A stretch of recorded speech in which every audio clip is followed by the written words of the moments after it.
J.D. Vance is speaking at a Turning Point USA event, but Erika Kirk has backed out, citing very serious security risks, threats to her safety. And many people are asking, well, then why would the vice president go? It's not safe for you, but it's safe for him. And there's a lot to break down here, but I think this story matters because it's the shape of our political landscape right now, what's going to come from this. With the midterms coming up, Turning Point USA, basically I don't want to say pariah, but the right is split with half the people who once supported it now attacking it, liberals joining in. And this is the organization that got young people to support Donald Trump and the Republican Party in 2024. And now they've largely lost this. Even J.D. Vance saying at the event, I know that young people don't support this. They are losing this vote. Trump is also sinking with white working class voters. So let's figure out what's going on with why Erika Kirk is being threatened with death constantly. I think most of you know why. Then, of course, we've got Swalwell.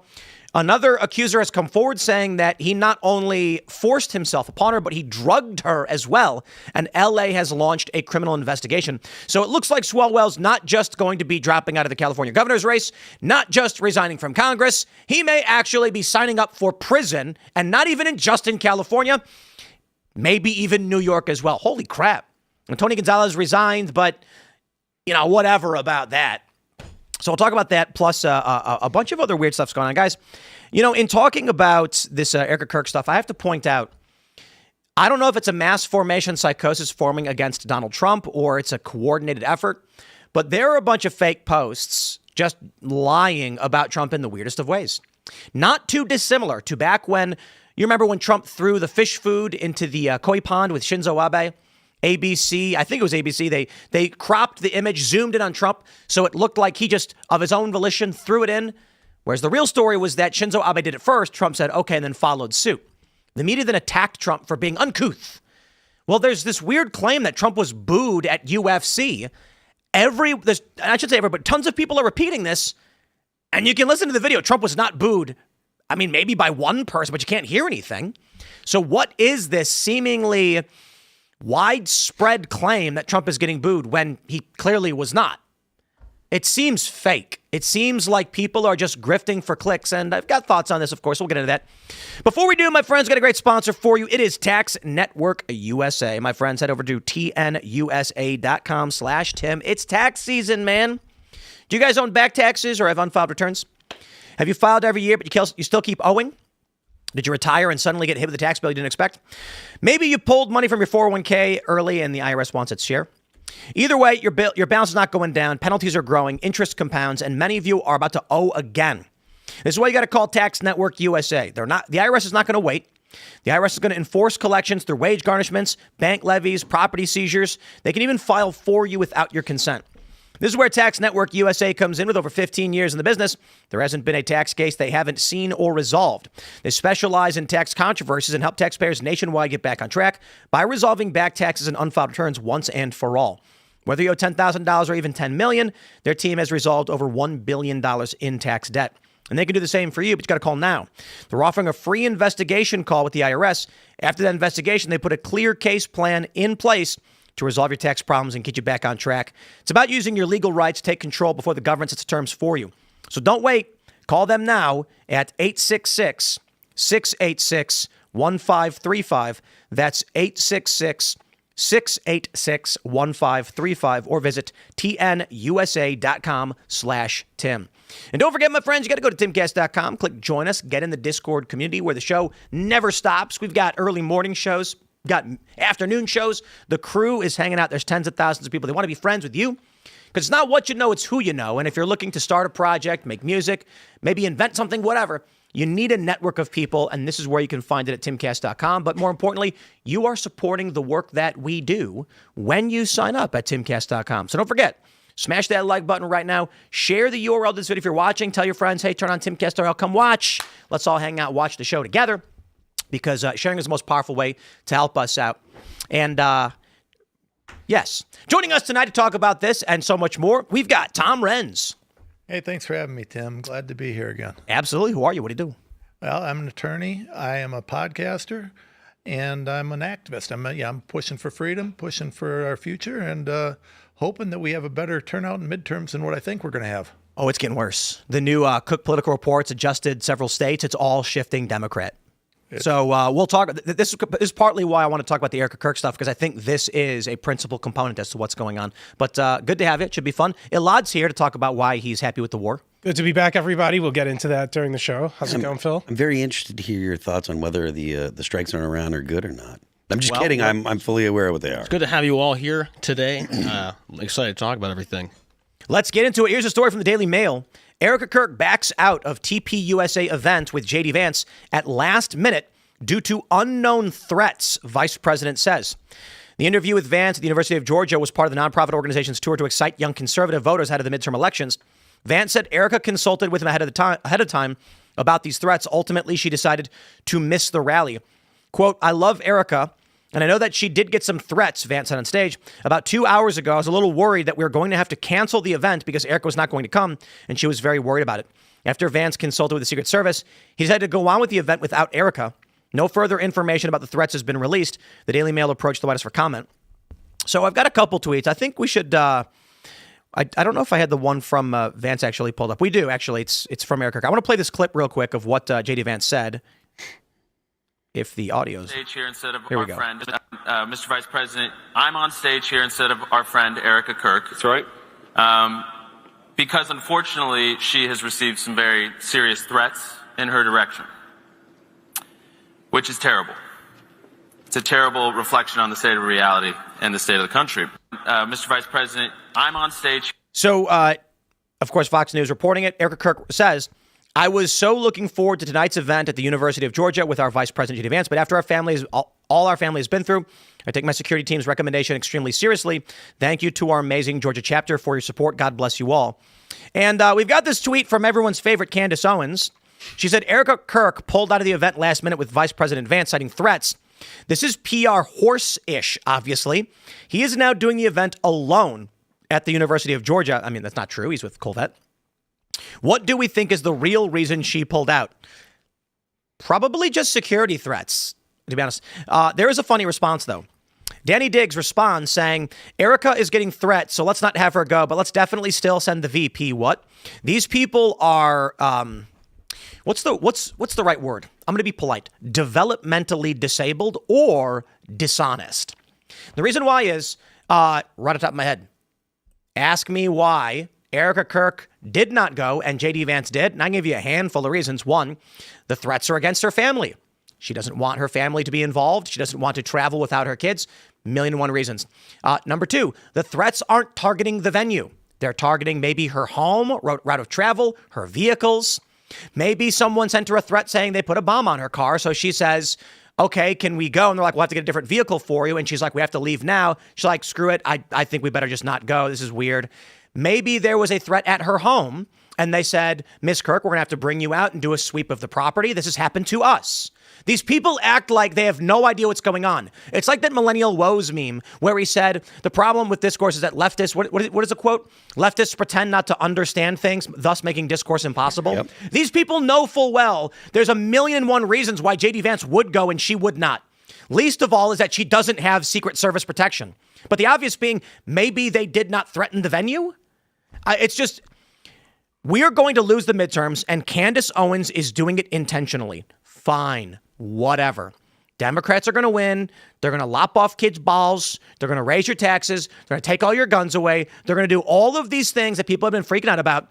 They're already bringing back weird woke garbage. They know that they're going to move back in, and Candace Owens is personally responsible because several months ago, after Charlie Kirk was murdered and she started making insinuations that Erika did it, I said, this is demoralizing. It's pissing people off. They're turning off. They're tuning out. They're not going to show up. We're going to lose the midterms. And she personally responded saying, quote, "We don't care about your midterms." Okay. So when Democrats win, and again, I just want to be clear, Candace doesn't care if Democrats win. She is not a conservative. This is a lie that liberals like to say, but the fact of the matter is liberals love her show. Yeah. She's got tons of liberal fans. Anna Kasparian's a big fan. She is she's an avatar of generic market share. By her own admission, according to Jeremy Boring, she says just whatever the people think. So now Democrats are poised to win because of her valiant efforts to make sure that Democrats can keep doing what they're doing. And even now, what I see here is literally no matter what Erika Kirk does, Candace Owens has to be attacking her over it. Yeah. Well, I mean, it draws viewers in. I kind of feel like the reason she said, what do we think is the real reason she pulled out is so she can find the craziest angle that you can imagine in her replies and be like, well, that's the one I'm going to go with. Because really, she's just looking to get viewers, to get people to watch the show. I mean, just like you said, there are a million reasons why Erika Kirk would be like, no, I can't do it. So for Candace Owens, she's just like, well, here we go. Now's my chance to bring Erika Kirk back into the conversation because that's when she got the most traction. So I want to say this. I have very serious concerns about the safety and security of Erika Kirk. Because I'll tell you a story. I was on the old Instagram there. And for those that use Instagram, sometimes it recommends Threads to you because they want you to use Threads instead of X. So I'm swiping down and it gives you these little Threads box. And one of them was a veiled threat against Erika Kirk. And I went, geez, veiled threat. So I clicked it. It brought me to Threads where I saw the post. And then and it was something like, Erika Kirk, wait till you get what's coming to you, something like that. And I'm like, that's creepy. Like, who's this lady? I looked at her profile. She's a random nobody. Some random, 30-year-old woman. And then I clicked back, and the entire Threads feed of the algorithm was just tons of 30, 35-year-old women, all late 20s or whatever women, just saying Erika Kirk deserves hell. It was just all of this anti-Erika Kirk stuff. And I'm trying to figure out who these people are and why they hate this woman so much. Listen, you don't gotta like her. You can call her whatever you want to call her, but this is psychotic. I'll tell you what I think. I think that we have a mass formation psychosis due to a void. Right now, it has been reported, as I've said ad nauseum, that viewership is down for almost everybody in the political space. Everyone's complaining about it. This is what they do. The weather gets warm, people go outside, they stop watching, and then everyone starts freaking out like the world's ending. We're also coming off a dead political year and moving into the midterm, so things are going to start heating up. Plus, we got riot season coming up. But everybody freaks out right about now. So after the assassination of Charlie Kirk, you can see it in Candace Owens' metrics. Her channel's relatively stagnant. She's doing well, though, don't get me wrong. I think she was doing 70,000 concurrents. And then she starts the Charlie Kirk conspiracy theory arc, and her subscribers and her viewership skyrockets. And she's maintaining this. What I think is that woke is routed. After 2024, the Republicans sweep, liberals were freaking out. Even right now, they're attacking Hassan Piker, and there's a civil war over whether Hassan should be allowed to campaign with Democrats. They're tearing each other apart. The right won everything, the House, the Senate, the presidency. And it seemed like for the average person, pack it in, boys. We've done everything we can. Now we leave it to our representatives to solve these problems. And what did they do? Well, they did some stuff. USAID getting shut down, I think, was good. It was a nuclear bomb. But the big things people were expecting, Epstein, we got it's a hoax. We got the stupid binder campaign. Talk about a misstep. Dan Bongino coming out saying, no, Epstein killed himself. People were very disappointed on all that stuff, but that was largely politicos. Then you get the war in Iran. Trump's support base among white working class people has been going down. So now what happens? You have this MAGA coalition, which included libertarians, moderates, conservatives, etc. It's fractured. You've got a bunch of libertarians. Now they're just calling Trump the Antichrist. They're making up lies about him, all this other weird stuff. So they're gone. They're not watching this content anymore. For these creators, for these YouTubers, for these Twitter personalities, I had someone come to me. I'm not going to name who they are. They said, hey, is your Twitter engagement down? Because I'm not getting anything anymore. And I was like, no, I don't know. It seems the same to me, And they're like, I'm not getting anything anymore. And I'm like, no idea. Well, what I see here is a lot of these personalities immediately go, Israel is bad, Trump is bad, Erika Kirk is bad. Why? It's the last island in the flood. So when you look at some of these liberal channels, all they do is spam blast why Trump is bad every single day. It's every video 5 times a day, a picture of Trump looking weird, and then a title like Trump actually did it. Trump is gross. He pooped his pants. All nonsense. I hate Trump content. Everything else has been decentralized.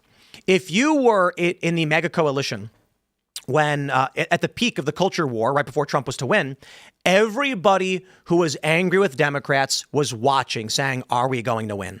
Trump wins, and now the libertarians are gone, the moderates are gone, the comedians are gone, the MAGA Republicans are yelling at the other conservatives. So that's decentralized, meaning each one of these areas, they're no longer watching the one channel. They're all watching a bunch of different channels. That's why Candace Owens has gone like lib, like weird liberal space. It's just kind of just female drama content. Charlie Kirk was murdered by his wife, and Brigitte Macron has a penis, all this weird nonsense that just is entertainment, infotainment. People are following suit because it's the last. Imagine the flood is happening and they're all just trying to go as fast as they can to Everest, where they can at least get some dry land. That's what it seems like. So anyway, rant over. What this means for the midterms, of course, is that Candace is rallying everybody to abandon the Republican Party. For her, I mean, I think the Occam's razor is that she's just clawing at whatever she can get traction on, and it works. A lot of these libertarian guys that some people that I thought were friends are posting lies because it's getting them retweets. And so now I see a whole bunch of Trump is bad, Trump is retarded, and Israel is bad, and, you know, Netanyahu's controlling the world. And I'm like, well, it's the last place these people can get money. So at least the Democrats with their infighting are going to unify to a certain degree around their weird culty nonsense. Republicans, I think, are cooked. Yeah, It looks bad. It looks terrible to me. I mean, but here's the problem. So I got to be honest with you. I haven't followed the Erika Kirk drama. I mean, to me, this is like Real Housewives. The problem that I have is I'm pretty singularly focused on fixing our country. And Turning Point as an organization under Charlie Kirk was pivotal. They were huge. What they did in the 2024 campaign for Donald Trump, they were boots on the ground in states all over the country. They were huge. Charlie tragically is murdered. It's not the same. They're having troubles, right? So we can blame whoever we want to blame. I don't even care. It's a shame to see it because, again, I care about where we're going forward. And so when I'm looking at this and I'm looking at what's going on, Candace is going to say what she's going to say. People are going to say what they're going to say, and I don't really care.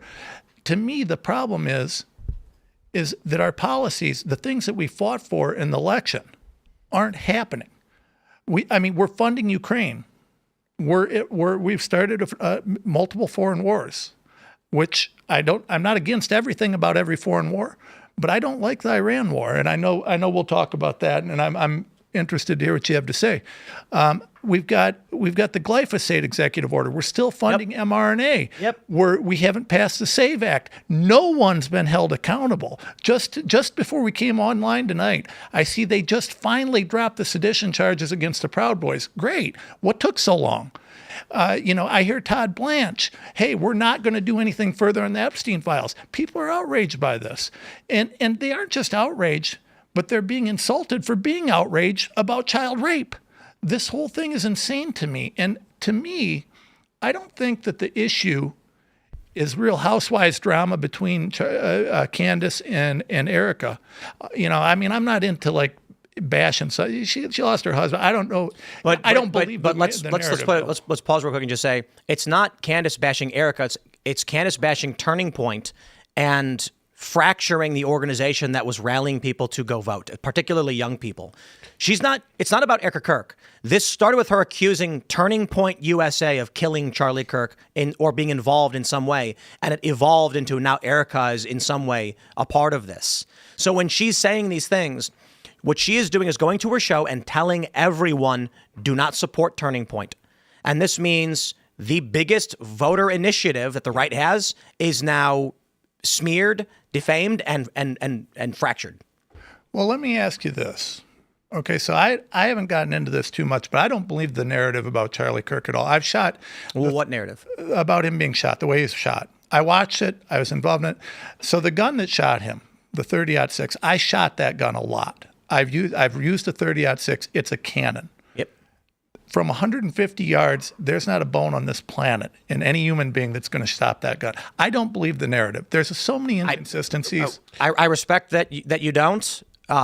For me, as someone who has only a couple times shot 30-06, I had a SEAL team sniper tell me before the news even came out that when he saw the video, he knew it was a 30-06 because that's what he used and that's what he saw.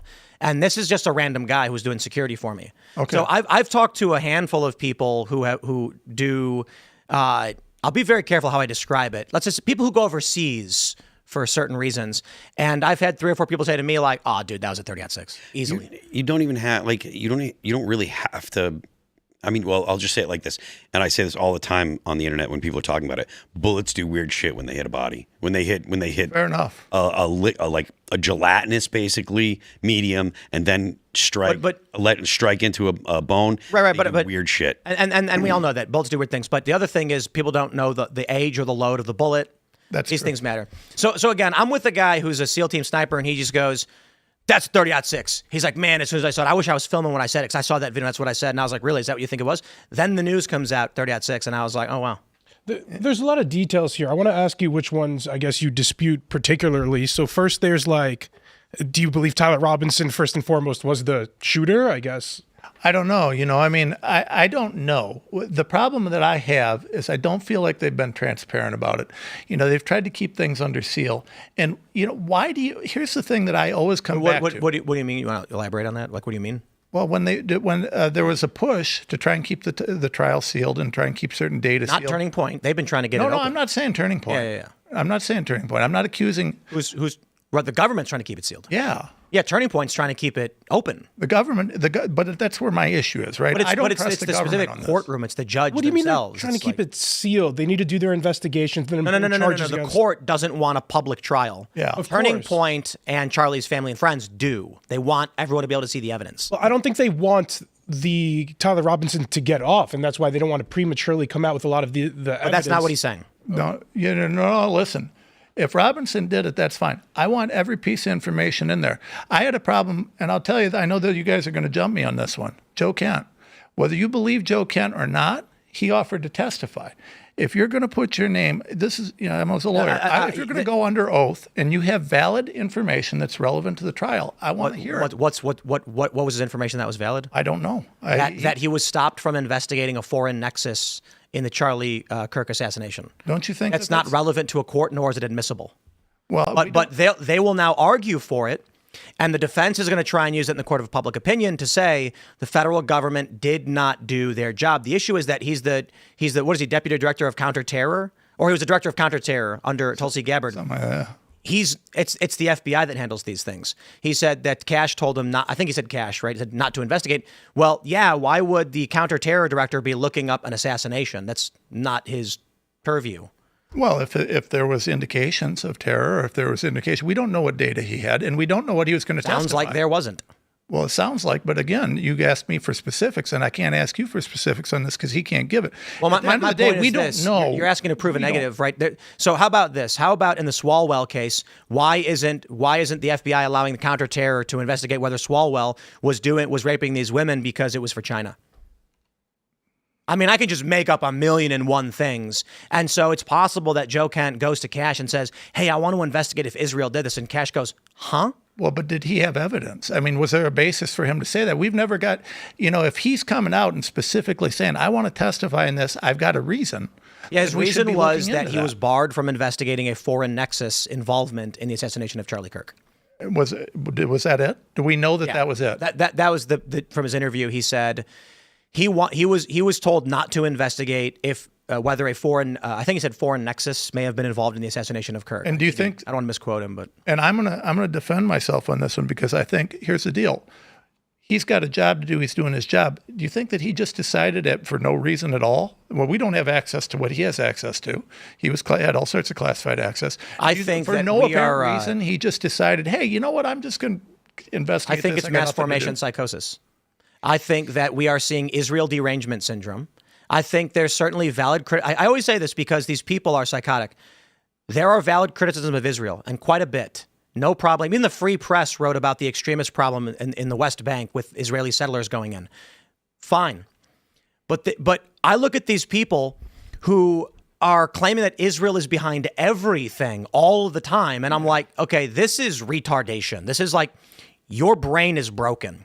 We on this show have been tracking foreign policy for a long time. We've covered all of these stories. We had a woman recently on who said that Zelensky is a Jew who was put in power by Netanyahu because Netanyahu wants a corridor from Israel to Ukraine. And I'm like, yeah, that you made that up on the spot. That's just completely not true. And I don't know why you get, well, I get it.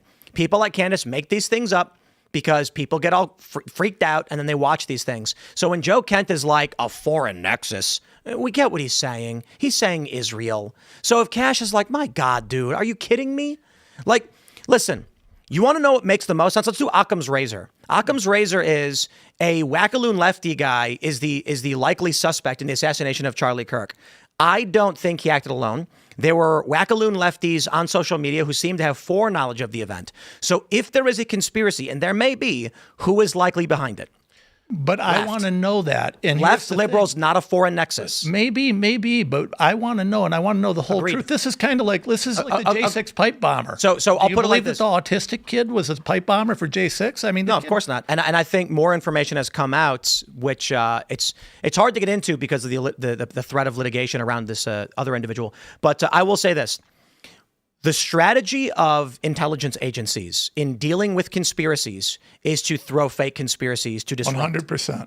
So Joe Kent comes out working in the intelligence agency and says a foreign nexus. Oh, and then I'm sitting here being like, who benefited from the assassination of Charlie Kirk? The Democrats, the deep state, the intelligence agencies. How would you stop people from looking into what they did?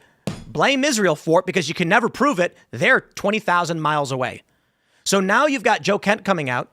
This is creating a potential to get Tyler Robinson off by creating more and more doubt. The defense is likely to come in and say, look at this, a government official said they weren't allowed to investigate. So I have questions about why Candace Owens' lawyers work out of the same building as the feds and why she is casting doubt on the suspect.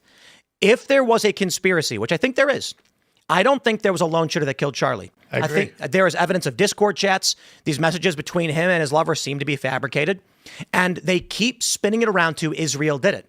What this does is it disrupts any actual investigative journalism into who may have done it. So when Joe Kent then from the intelligence agencies joins in and says a foreign nexus, I'm like, they're intentionally disrupting any chance at really looking into what happened. I literally agree with every single thing you're saying. And let me tell you what I think is most important about it, though.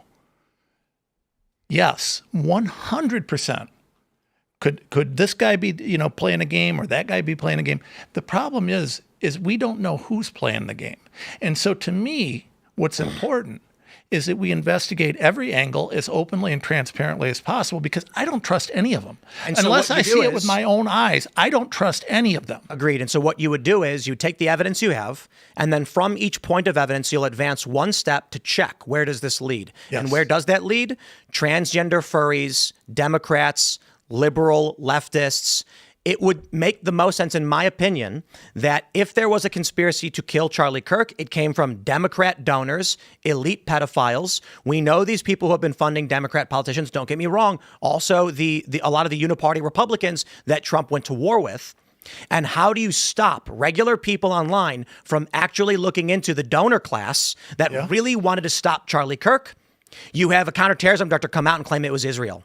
Or at least insinuate. And then instead of investigating the trans furries on X who are claiming they knew something was going to happen, the Discord groups, you're now getting people like Candace Owens screaming Israel did it. And I'm going to tell you, I agree with that.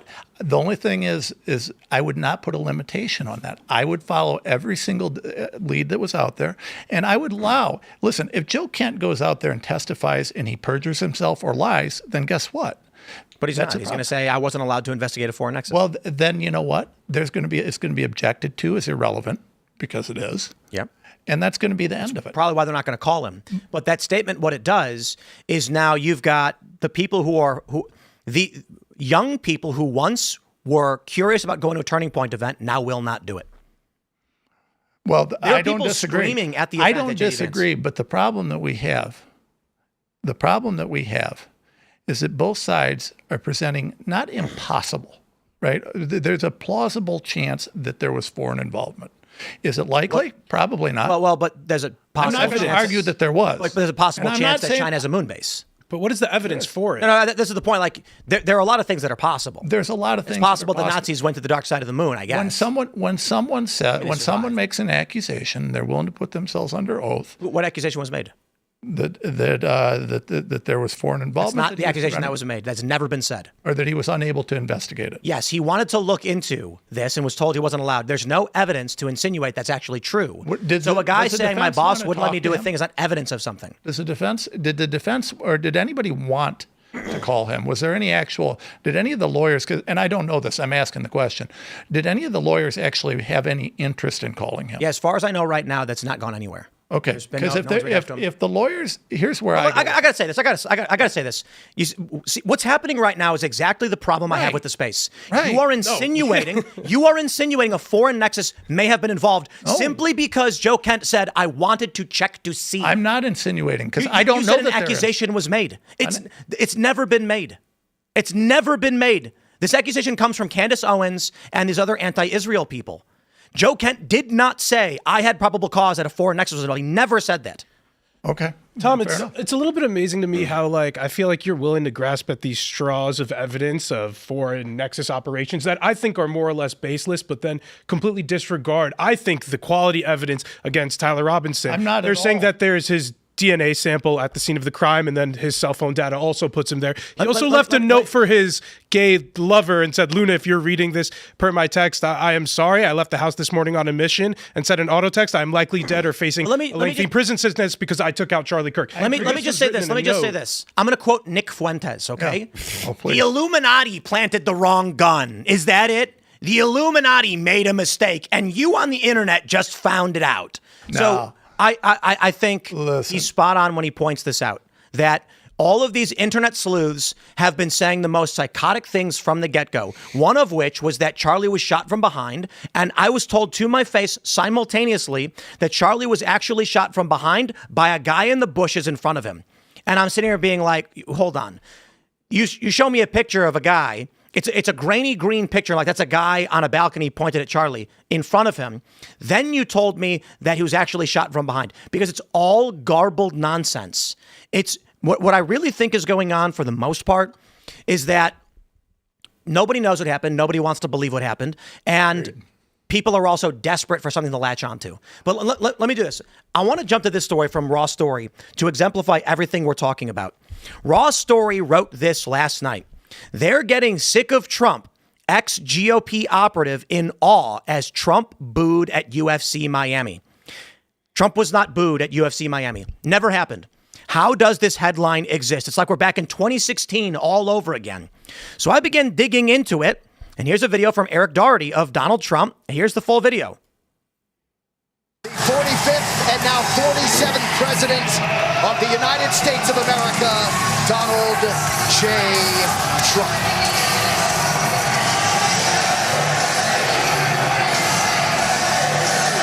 Everyone's just holding their cameras up and filming. Nobody's booing. They're waving, smiling. He's smiling back.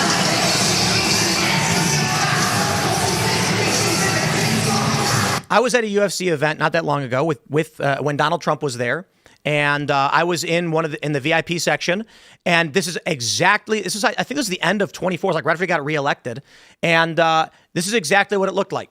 He walked out slowly. Everybody was holding up their cameras. I was holding up my camera. Why is it that people on X are claiming that Trump got booed over and over again? The original video from Eric Doherty is just, the man is in his element. Love that Marco is here. People have taken this video, started just reposting it everywhere saying Trump got booed at UFC, and prominent personalities that I know, friends of the show, are agreeing and saying Trump is getting booed. This is mass formation psychosis. These people are grifters. They are just saying these things because they want to get clicks and views. People are concerned right now that they want to get followers, and they're going to burn the whole thing down to do it. I don't know what's going on. What I can say is everything is psychotic and insane, and it's impossible to work through. And maybe that is the intended condition. For a while now, the prediction has been that the machine state could not allow decentralized podcasting and information spaces, and so they'd need to destroy it.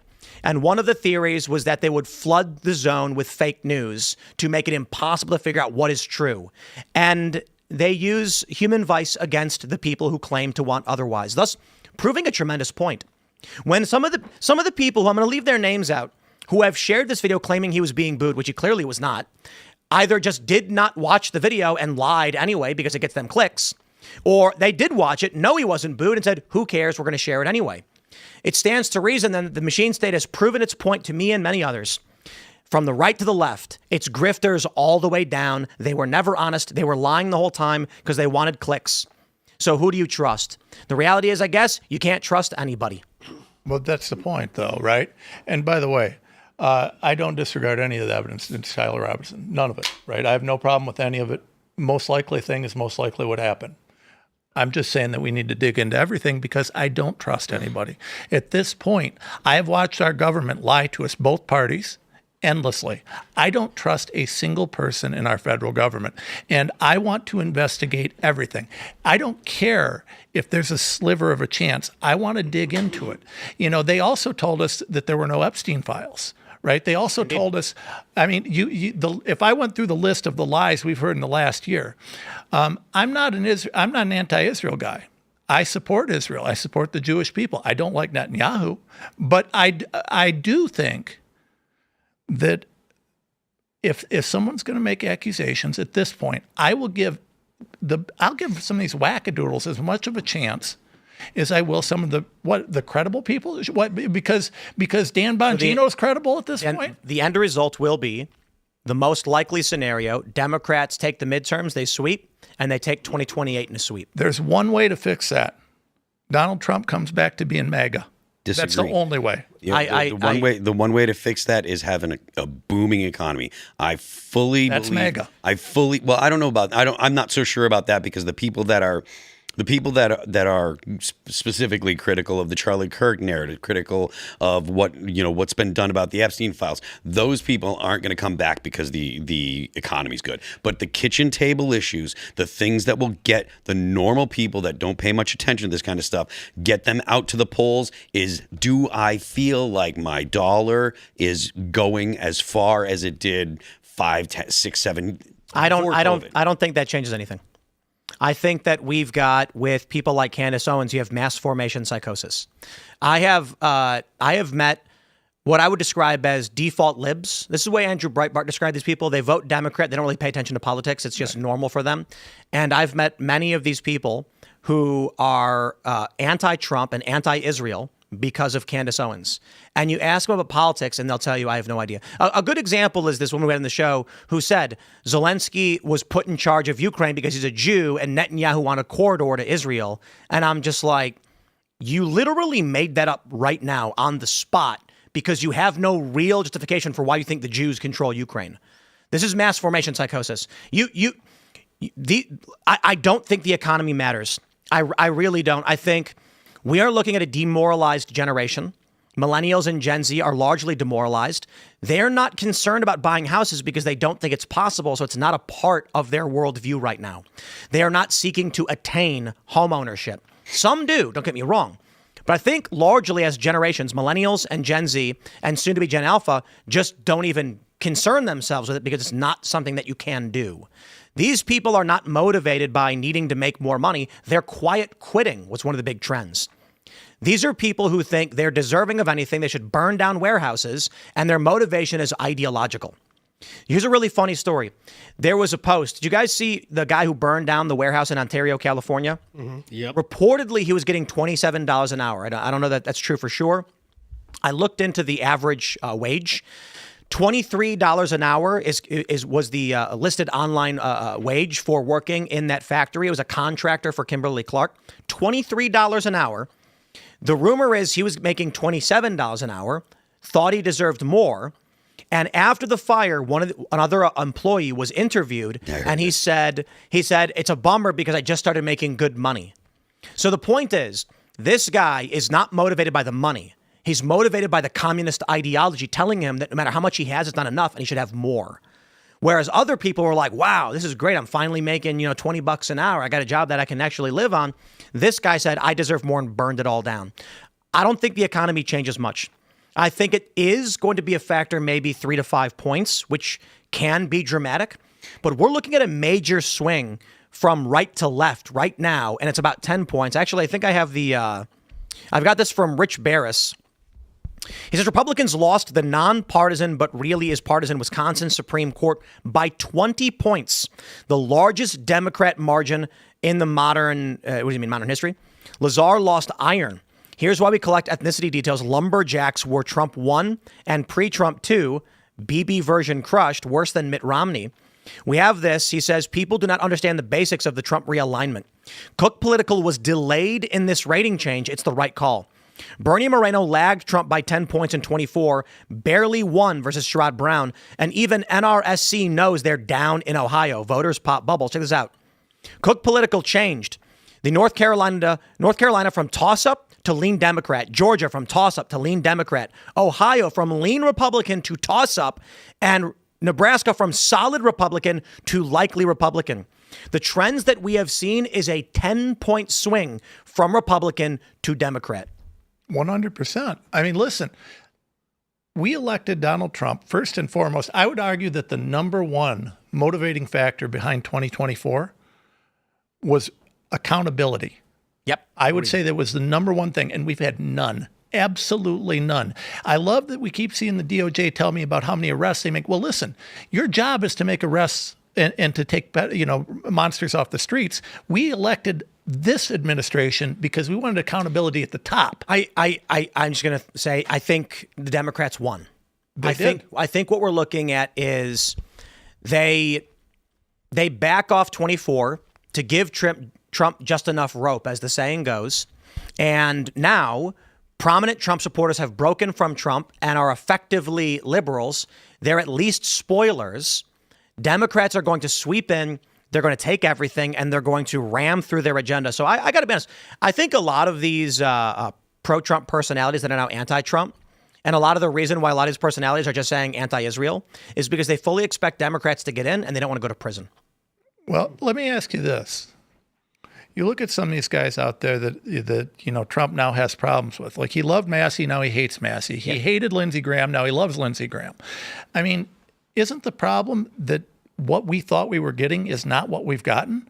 I mean, at the end of the day, listen, I want Donald Trump to come back to the guy that we thought we were voting for in 2024, because if he does, it saves our country.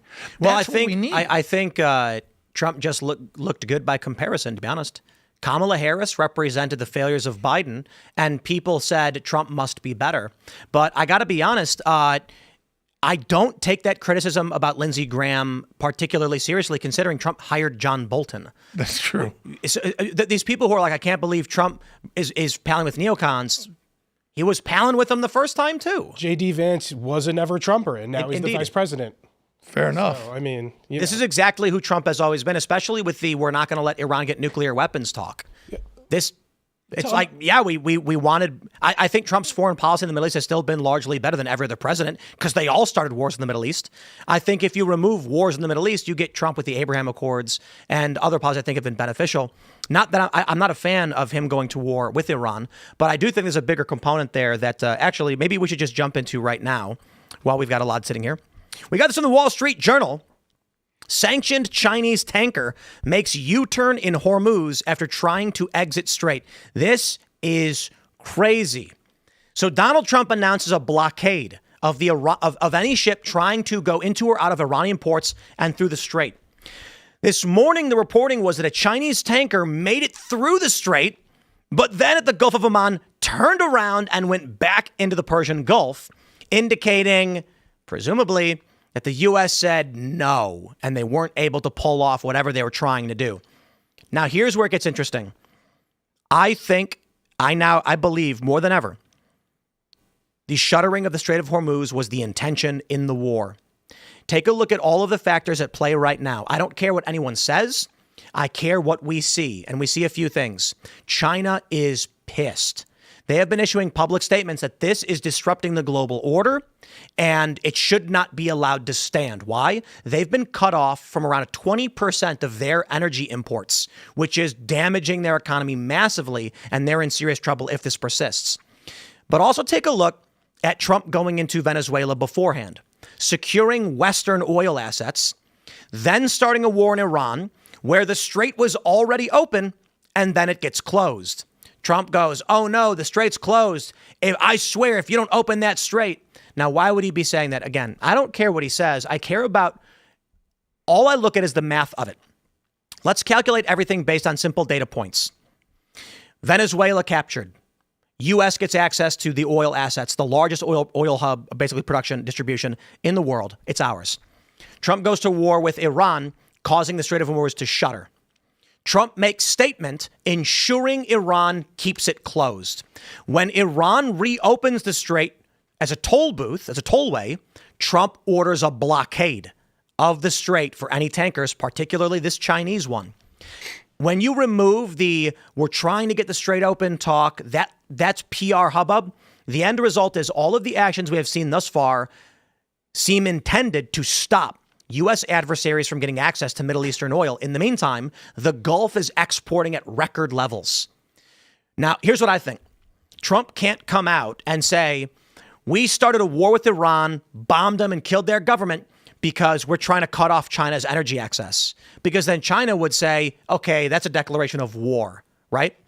What the U.S. comes out and does and says, no, we're trying to get it open. Trust me. So what happens? When Trump says, you better open the strait or else, the Iranian government goes, I'll show him. I'll keep it closed. Then Trump's like, oh, no. China gets pissed, issues a statement. Then Iran comes out and says, OK, we're going to reopen it and we're going to do a tollway. Then Trump says, no, send in the blockade. Well, that's it's all on purpose. When you take a look at the Venezuela stuff, plus the new defense agreement or cooperation agreement with Indonesia regarding the Strait of Malacca, when you look at the big picture, it's a significant effort to change China's basically their energy policy, because the Strait of Malacca, the Strait of Hormuz, and the issues with Venezuela sending oil illicitly to China, and then you toss in the issues with the what's it called? I'm spacing on it. The waterway from the Red Sea, the Suez. No, it's not the Suez, the other canal, the Bosphorus, the Panama Canal. Oh, Panama, because China was trying to buy the ports on both ends. They were trying to. So let's think about this. So it's like this is all of this stuff. When you zoom out, all of this is targeting China. Who was supplying oil to our adversaries, Venezuela and Iran? Trump just shut both distribution hubs down. That's not an accident. So I made a video about this because there's something called Game Theory 18 by that Chinese professor. Some people don't like him. They call him a CC professor. I don't know anything about him. All I know is he said Trump is doing this intentionally to cut off China's access to energy, which comes from Iran, comes from the Gulf. He cut off Cuba. He then threatened sanctions against anybody. So Trump just shut down oil distribution from Venezuela and from Iran to our adversaries, while also destroying the governments of Venezuela, Iran, and now Cuba. This looks like a coordinated play on the part of the U.S. to basically wipe out our adversaries and make the U.S. the dominant hegemonic power. And speaking of Cuba, Cuba was uniquely positioned to make trouble for any kind of ships that are going into the Gulf of America, where they're now going to Houston. Oil. They're getting oil from Texas. Yep. And Trump now blowing up the cartels and all of that stuff. So let me just say, you know what? You're right. Trump's an idiot. What really happened is that he was walking down the street, slipped on a banana peel, and pulled a perfect backflip. And everyone saw him and said, look at that idiot, he slipped. And I'm sitting there being like, he said a perfect backflip. Well, you know what? I'm going to ruin, because I've kind of been the foil tonight, right? Ruin it. Here's the thing, right? So, I got no problem calling Trump on the things I dislike. But there's a lot of arguments for the 5D chess on the China thing. Right? The China thing, everything number you guys keeps going said, up, 4D, 5D. 5D, we're going to be at 27D soon, right? And I don't believe that's the case in a lot of places, but there is an argument to be made. Everything you said is right. And what you said at the end was really key, because not only is China not getting the oil, But we now have everybody coming to the Gulf of America. Levels. Trump was talking about he wanted to make the United States energy dominant. That was something that he was talking about in his first. Let me throw in another one for you guys. Let me throw in another one. CCP. We know that one of Trump's biggest issues is election integrity. CCP was running through Venezuela, if you believe the stories. And I do believe that there's a lot of evidence Venezuela was very much involved with election fraud. Tech hub. Yeah, and so also we're cutting CCP ties to our election system. We're cutting the CCPs. I mean, Venezuela was a beachhead for the CCP in the Western Hemisphere. This is having the effect of removing the CCP tremendously. So, at the end of the day, I don't trust anybody ever. Someone look at the evidence. But someone tweeted it does add me. up. Mm-hmm. Someone tweeted at me, Trump isn't worried about the midterms. Have you considered why yet? With the implication being that either through his executive order or the SAVE Act or something, Trump's going to control how the elections play out. Hey, look, I'll tell you this. If I'm wrong about everything, and if I'm right about this, right, Trump is working to shut out our enemies and create a dominant U.S. hegemonic power on oil and energy. But outside of that, if I'm wrong about the midterms, Democrats are going to sweep, we're losing, I will be happier than a pig in ish. Okay. Amen. So Donald Trump, sure, whatever. Maybe he really does not care about all this stuff because he fully expects to win. The one thing I will say, with all of these anti-Trump people, I do in the back of my mind think it may actually be a Pied Piper thing. That is, when you look at the Ellisons buying CBS and Paramount, now acquiring Warner and TikTok, there appears to be a pro-Donald Trump, pro-U.S., pro-Israel force buying out media. And that only goes one direction. The end result is, in 4 or 5 months, these people who are in opposition to that worldview find themselves on the outs. They can't get sponsors anymore. Their viewership starts declining. Maybe not. What do I know? But that's in the back of my mind. I will say that for sure. Well, you get the Salem network as well. all the stuff coming out about Salem and, the Trump ownership and the Israel involvement. And, at the end of the day, we could very well be correct on this. I don't know whether Trump's got any 5D chess. I do know this. I've been told by credible people, and you can take it for what I know. The internet's going to say, well, who and what, and I'm not going to tell you because I can't. But so take it for what it's worth. But I do believe that there'll be some executive action before the midterms on the election fraud issue. We'll see.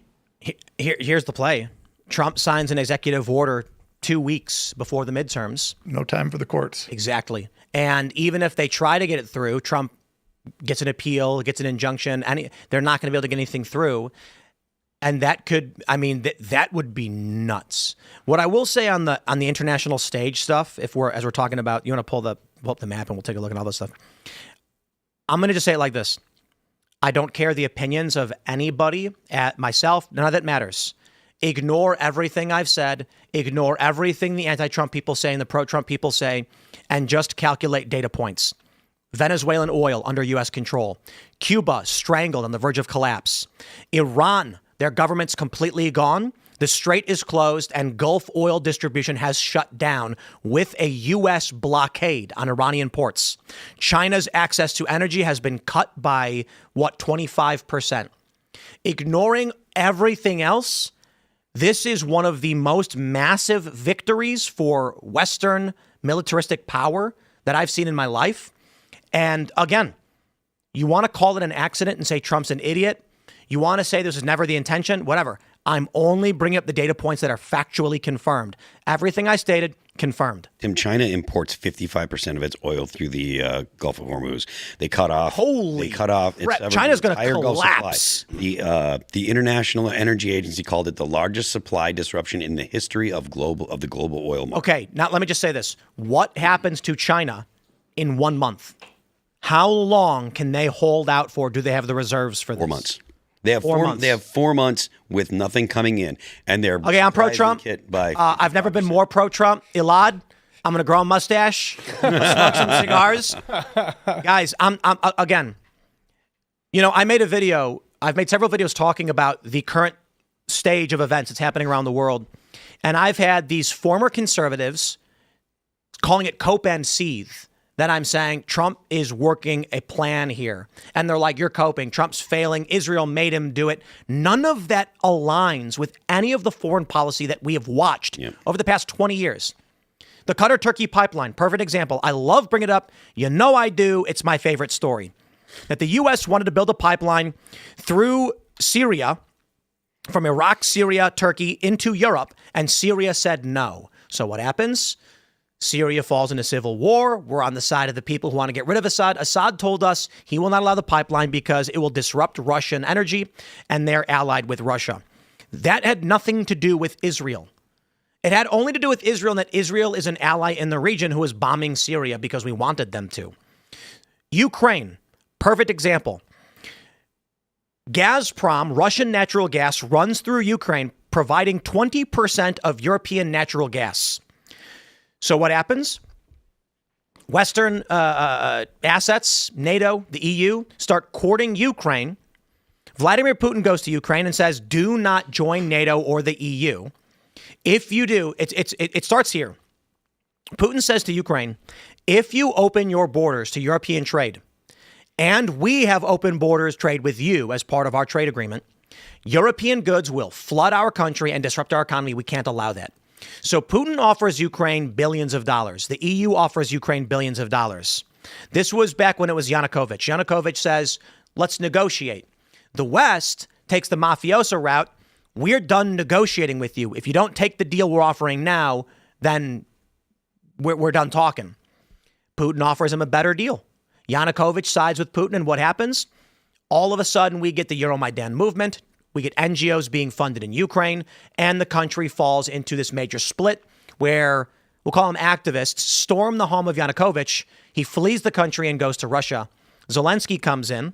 Then you get Trump coming into office after this. That was during Obama. And the war stops. I go back to Ukraine at this time, and I go to my friends in Kiev, and I say, is the civil war still happening? I say, no, we don't say that anymore. It's just some separatists now. But after Euromaidan, they were calling it a civil war in the eastern regions, in the Donbass. When Trump comes into power, that all stops. Trump is no longer going to Russia and saying, I'm going to cut off your energy access. Joe Biden has his son on the board of Burisma, an energy company in Ukraine. All of this aligns with the U.S. trying to get control of natural gas and everything into Europe. Now what we're having is, you're looking at everything going on with Iran. As Phil pointed out, 55% of Chinese energy is now blocked off. And they tried getting a tanker through because they're probably desperate, and the U.S. turned them around. China's in trouble. And it's not just 4 months. This is going to back them up bad because they're being hurt by this. They're draining their resources. They're going from 5.4 million barrels a day. China was importing 5.4 million barrels a day to just over 2.5 million. Now, here's my ultimate point. With all of the stuff on Ukraine, Qatar, Turkey, Syria, etc., they wanted to build a pipeline from Qatar up through Iraq, etc. I'm being told by everybody, Trump's retarded. He's screwing the whole thing up, and Israel made him do it. That does not align with everything we've already tracked for the Syrian war, for the war in Ukraine, for the war in Afghanistan, for Trump's negotiations with Russia, the Nord Stream 2 bombing, Germany filing a arrest warrant on a Ukrainian. It all lines up with this is a plan to shut down the BRICS nations and create Western dominance in energy. So let me throw this out, okay? Now I'm going to go back to being a foil again. So we've got all of these things that we've laid out here. And I agree with you that all of these could point to what are we up to, 16, 17 D chess move? I mean, something crazy here. Maybe this is all right. I don't disagree that, it looks like there's a lot of things here that could add up. But now let's look on the domestic side for a second. We've got provable lies, Epstein, some of these other things. Mm-hmm. We have, and this is where there's a couple issues that are near and dear to me that are not being talked about. They're not viral, but they should be. We have Real ID, which is a digital ID that track and trace everything in this country. I've got pinned to the top of my Twitter profile a breakdown of how legally Real ID implements digital biometric centralized database. It does. We have a move towards centrally governed digital currencies. I'm not going to say CBDCs because that's not they're not going to be central bank, but a move towards centrally governed digital currency. It's going to be Bitcoin. Maybe very well. I mean, I don't know who it's going to be, but the point is, it's going to be something that can be controlled, right? We see the passage of different laws that are kind of consolidating control in different spots. We see lies about Epstein. We see all these bad things happening domestically. So here's the deal. I don't know when I should trust a liar. I can see. But just real quick, again, the points I'm making about the effects of this war and the military actions are immaterial to anything said by anyone. You remove Trump from the equation, and we have. The U.S. has seized back oil assets from Venezuela and now controls Venezuelan oil. Cuba is surrounded, cut off, on the verge of collapse. China has just lost access to 55% of its energy. Iran's government is completely destroyed. And our adversaries, who, not just China, who get their oil from the Gulf, can no longer do it. Trump has nothing to do with that. Yeah, I mean, by all means, Trump's the president. But he's not said anything. Nothing being said. Those things are all true. They're objectively true. Everything that you said there is objectively true. My question is the motive behind him and what's the result. Listen, great. But so what is the motive behind it? Well, I don't know. That's the problem. Does it matter? Again, it does matter. Why? Well, because are we moving from let's say China's the enemy right now, right? How do you feel about kind of the global elitists, the World Economic Forum type people? Yeah, they're cut out too. How do you see that? How do I see what? How do you see that they're cut out? I see everything that they're pushing for coming into play. We've got centralized digital currencies, digital track and trace.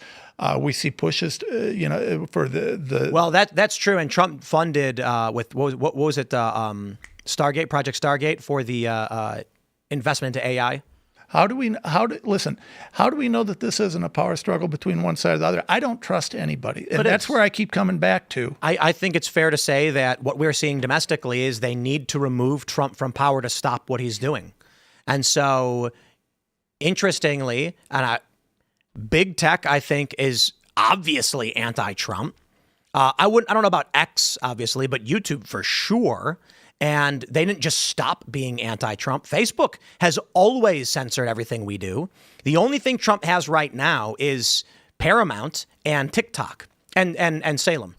So these moves are being made, but it does seem like the World Economic Forum elites are trying to stop Trump. These are the deep state, Democrat, uniparty, Republican shills in the United States that Trump has been up against the whole time.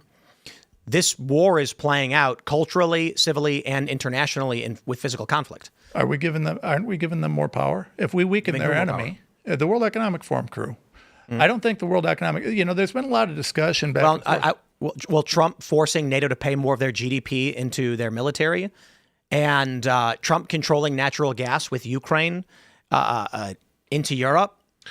He's strangling out these threatening to leave NATO, yeah, threatening to take over Greenland. I think that he's given a big middle finger to the WEF people. I don't think these people are particularly fans of the president. I think he actually hates them. I think he squeezes them at every opportunity. He just got the NATO.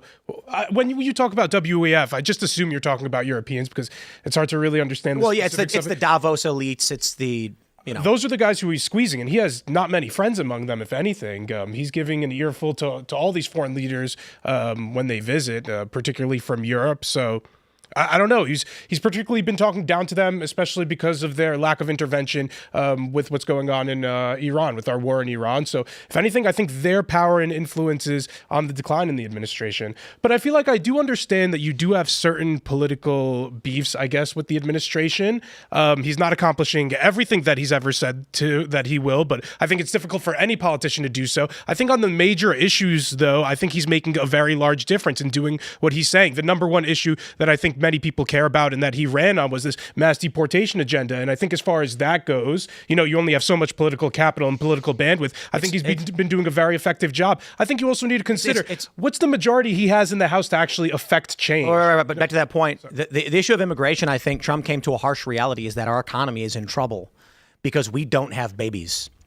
We don't have the workers to come in and take these jobs right now. And so I think we talked about it to a great deal. Thanks to his mRNA, we aren't going to be able to have babies. Well, I don't know about that, but several years ago, we talked about how Donald Trump's plan for mass deportation and immigration restrictions means that the economy may get worse because we don't have new workers to come in. And my response is, so be it.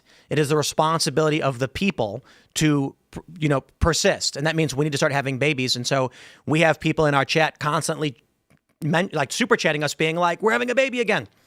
However, I think that Trump's advisors probably went to him and said, if we're going to defeat our enemies and we are going to put America on top, we have to slow down with anything that would curtail us domestically while we put greater pressure on China. And I think this is exemplified by the gas prices right now going up. The war is causing domestic damage. A lot of it.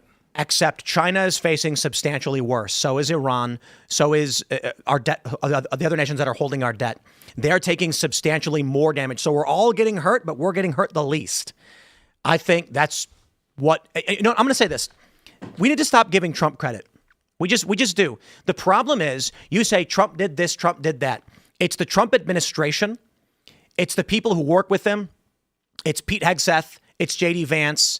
It's Tulsi Gabbard. It's all of these people. And not just them. There are other guys working at Intel that we don't even know their names that are working with Trump. The issue is you say Trump did this thing, and then the anti-Trumpers who in their mind believe that Trump can only be retarded, because that's not true. Here, Trump may have pulled off this plan, and then they're like, that's not possible. Trump's too stupid to do it. And then I'm sitting here being like, yeah, or the intelligence agencies have been working on this for a long time and got Trump in on it. And this is part of the problem. Or Trump came in, saw the pieces on the chessboard, brought in advisors, they discussed it and moved some pieces around, and this is the play they're making. I think it's very easy to say Trump did it. I really don't think so. I think these ideas come from domestically Stephen Miller's telling him what to do. You know what I mean? I think Trump is a China hawk, and there were China hawks in the administration that had plans like this, that knew about these situations. They got together and came up with basically a global foreign policy plan, and Trump was receptive to it because he looks at China as a problem. Look, I think definitely the cabinet is giving the president a lot of different options, and those inform a lot of his decisions. Obviously, former Senator Marco Rubio, now Secretary of State, was known for being very hawkish on China, on Cuba, on Venezuela, on Iran when he is in the Senate. I will say, though, I think I know him from reporting to be the actual trigger man, to be the actual decision maker. I do think the buck stops with him. Trump, you mean? Yeah. I think a lot of this stuff goes to him, and he is making the final decisions. I think people who think that he's being, misled or manipulated, particularly on the Iran stuff, are misunderstanding the president completely. I don't think the president was confused about his decision. I think it took a lot of chutzpah and audacity to do something that no other of the 5 prior presidents were willing to do, and that's obviously attack the Iranian government and take the shot, an attempt at regime change, and strangle holding different oil channels and trade channels here. I think this is really a flex of power. He's willing to pull the trigger on Venezuela. I suspect he's going to be pulling the trigger on Cuba soon as well. He's continuing to support Ukraine, which is bogging down Russia further there. So, I think people they like to project onto Trump what their political beliefs are, but he obviously has agency and I think makes his own decisions. Yeah, go ahead. I got to be honest with you. At the end of the day, we can speculate whether Trump's playing 48D chess or whether he's, not doing that, But at the end of the day, we voted for America first. And this stuff, maybe 10 years down the line, 15 years down the line, we needed to spend the first couple years. He needed to spend the first couple of years focusing in America. We needed jobs. We needed recovery. We needed to hold people accountable that censored us in our country. Is it your take that this wouldn't be considered America first? These kind of foreign policy moves that set up the United States as basically taking the power of OPEC basically away and putting that power on the U.S. I can't think of a policy that's more American. I'm going to say it like this. My view, and I think Trump's view in 2016 with Hillary Clinton, I think Trump completely agreed with you, and I think that's why you think he's not MAGA right now. I think that Trump initially was like, you lied, to Jeb Bush, your brother lied to get us into a war, all of those things. And then what happens is Trump gets into office and he says, okay, we're going to bring jobs back here. We're going to do tariffs. And what does he find? Well, aside from obstruction, he finds that China is projected in 6 years to take over as the dominant global economy. They've got the Belt and Road Initiative. They were working on building a Nicaraguan canal to bypass Panama, which would destroy a massive aquifer. And Trump says, okay, well, I don't care what they do. I want America to be better. And his advisors come to him and say, when China takes control as the dominant global economy, the standard of living for Americans will drop tenfold. Also, the timing of this, China has been saying that in 2027 is when they were looking to take back Taiwan. Right now, TSCM is in Taiwan, and with the AI race that's going on now, you can't have China controlling the most advanced chips, and this pressure puts China in a position where they cannot. Well, they don't have the energy to do it now. Yeah, exactly. So AOC is they asked can't. at the European Security Council meeting or whatever, should the U.S. defend Taiwan if China moves on it? And she gives this long, rambling non-answer that everyone made fun of her for because she's trying to look presidential and she has no idea what she's doing. With cutting off China's access to energy, there's no concern at all now about China going after Taiwan because they don't have the energy to do it. They're in trouble that Trump made this move, and Trump did it in a way where it's an oopsie daisy, I made a mistake. That's how it looks. Oh no, they shut it all down. So again, I'll say it like this. You don't have to agree and you don't have to like the foreign policy moves that Trump is making. My view in 2016 with Hillary Clinton was if you wanted to be a fat American who does very little work for a whole lot, Hillary Clinton was your candidate because she was willing to go to war with Russia over Syria. She wanted a no-fly zone over Syria because of the Qatar-Turkey pipeline. She was told by our general that would be a declaration of war on Russia because they have a naval base in Tartus and that would restrict their movements. And so she said she did not care. I said that's crazy. Trump said that was crazy. And we voted for Trump because we wanted domestic policy. We wanted our jobs back. We wanted immigration put under check. We wanted to revitalize that American spirit. I think Trump gets in, and again, we've talked about this ad nauseum over the past several years. China was actually expected to take over, I think in 2027 was the original date some like 10 years ago. And then it kept getting pushed back for some reason or another. 2032 was one of the later projections. Now that's pushed back even further. My view has been for a while, and again, I don't know everything, guys. My opinion might change based on new information. But we had talked about how Hillary Clinton, Democrats, were concerned about Thucydides' trap. That is, if China was going to supplant the U.S. as the dominant global power, there was fear that a war would break out. 12 of the last 16 historical events where a new empire has supplanted the old one resulted in war. So the theory is that Democrats began colluding with China, bringing their assets over to China, expecting a wealth transfer. The U.S. is on the decline. China is ascendant. Instead of going to war, the elites of the United States will sell off their assets to China. You've got Chinese birth tourism. You've got Chinese buying up all our property. You've got China stealing our IP. You've got China coming to our universities and taking our IP. And the elites let them do it because when the shift finally happens and China is the global order, these people will live like kings. They'll retain their wealth and they will want for nothing. Trump says that's never going to happen. Comes in to reverse that. Domestic policy is difficult. More importantly, if China does take over, none of it would matter. So what we're seeing right now, I don't know what's true or what's not. I can only say this. I don't care if it involves Trump. I don't care what Trump, Vance, Hegseth, or Rubio says. We can just nail the point by point of what is true. We own Venezuelan oil. Cuba is surrounded and their government is collapsing. Iran's government has been wiped out. There's a new government, don't get me wrong, but all top 40, 50 people in their leadership have all been killed. And the new Ayatollah is reportedly in a coma and has not been awake since. I think he's dead. China just lost access to half its energy, as has all of our adversaries in the region. And the U.S. is exporting record levels of crude.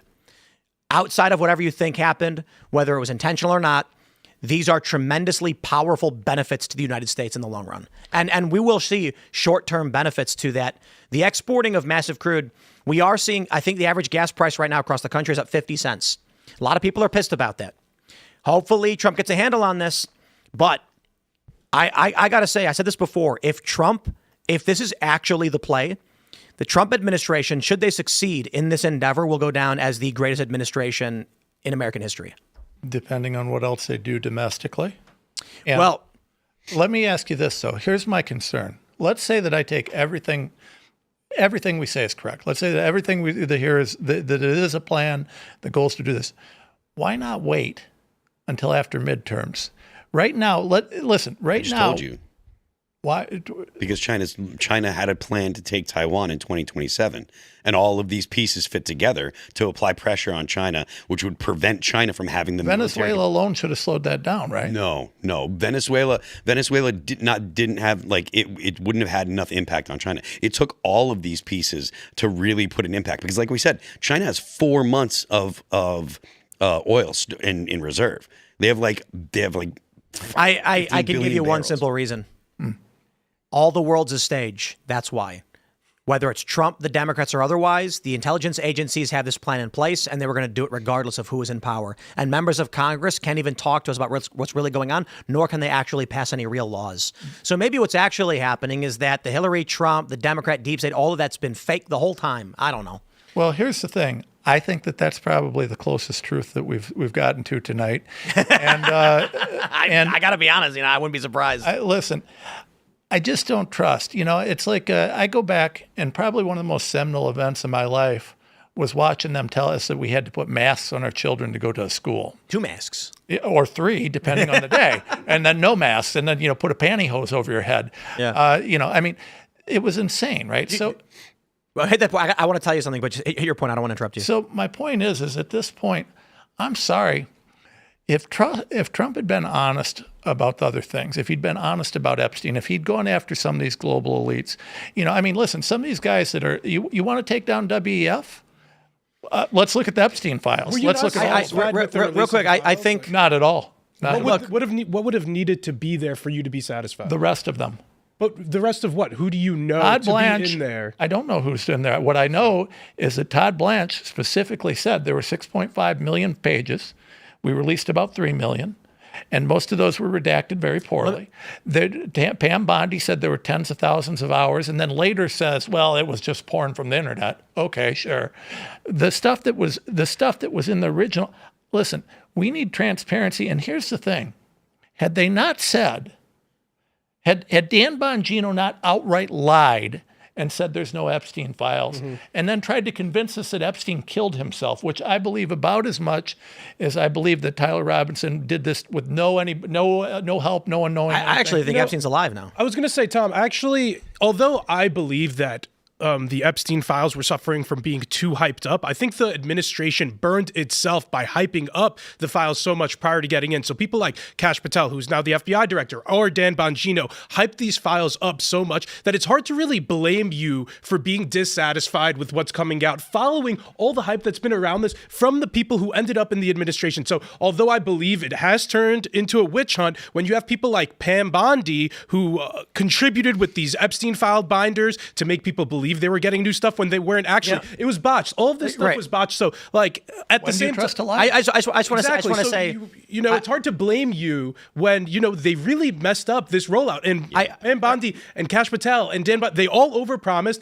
underdelivered, and now with the redactions, they didn't want it to come out, and Massey had to force it. Okay. So my point is, I really do often find it impossible to believe that any of this is real. The reason why I say that maybe it's all one big happy family tree, son, it's all the world's a stage.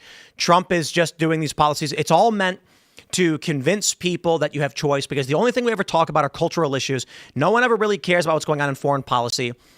I just find it hard to believe that Pam Bondi screwed up on accident, that Dan Bongino screwed up on accident, because you have to be really bad at your job to screw that up.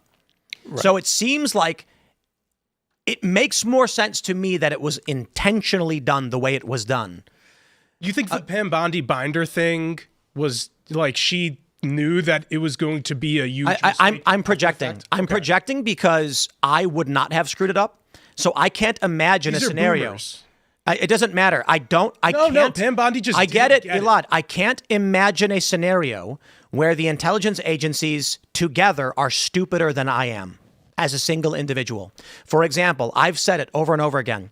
If Dan Bongino came out right after he got into the FBI, and when he was asked about Epstein, he just went, "Oh man, we're going through these files, guys, and it's going to take some time because if we want to get the bad guys, We got to do it right, otherwise they get away, but we're working on it, so hang tight. That would have bought him 6 months. Absolutely. 6 months later, they could have released some files. He could have then said, we're currently working a criminal investigation. If we release the information now, the bad guys get away. I'm sorry, but 20 years of criminal conspiracy cannot be solved in one. And everyone would have been like, let's go, Dan. Instead, he comes out and he goes, Epstein killed himself. And everyone's like, what? I can't imagine that was on accident. Maybe it was. It feels like it turned into a witch hunt at a certain point, and the only way to satisfy that witch hunt was a scapegoat, which we didn't ultimately have. The hammer didn't come down on anybody. There was one prince who stepped down or something. Elaad. That's what I think people like you want, though, right? No, you want billionaires or these people in WEF. Trump should have literally taken a goat, brought it out to the White House lawn, and then shown Epstein files with a picture of the goat in it and be like, the goat did everything. Then they...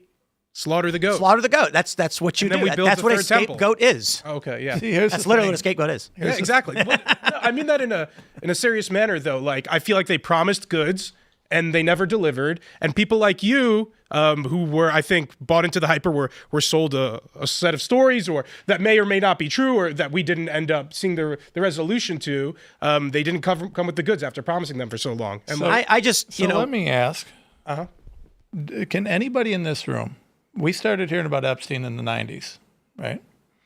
And first of all, I'm going to diffuse this. For anybody that wants to say, well, did you ask about it during Biden? No, I voted for Trump because I expected more, okay? I knew Biden was a piece of crap. I voted for Trump. I fought for Trump. I campaigned for Trump because I wanted more. So no, I didn't expect that Joe Biden, whose son was bringing crack to the White House, was going to do anything about this, allegedly bringing crack to the White House. But here's the thing. This starts in the 90s.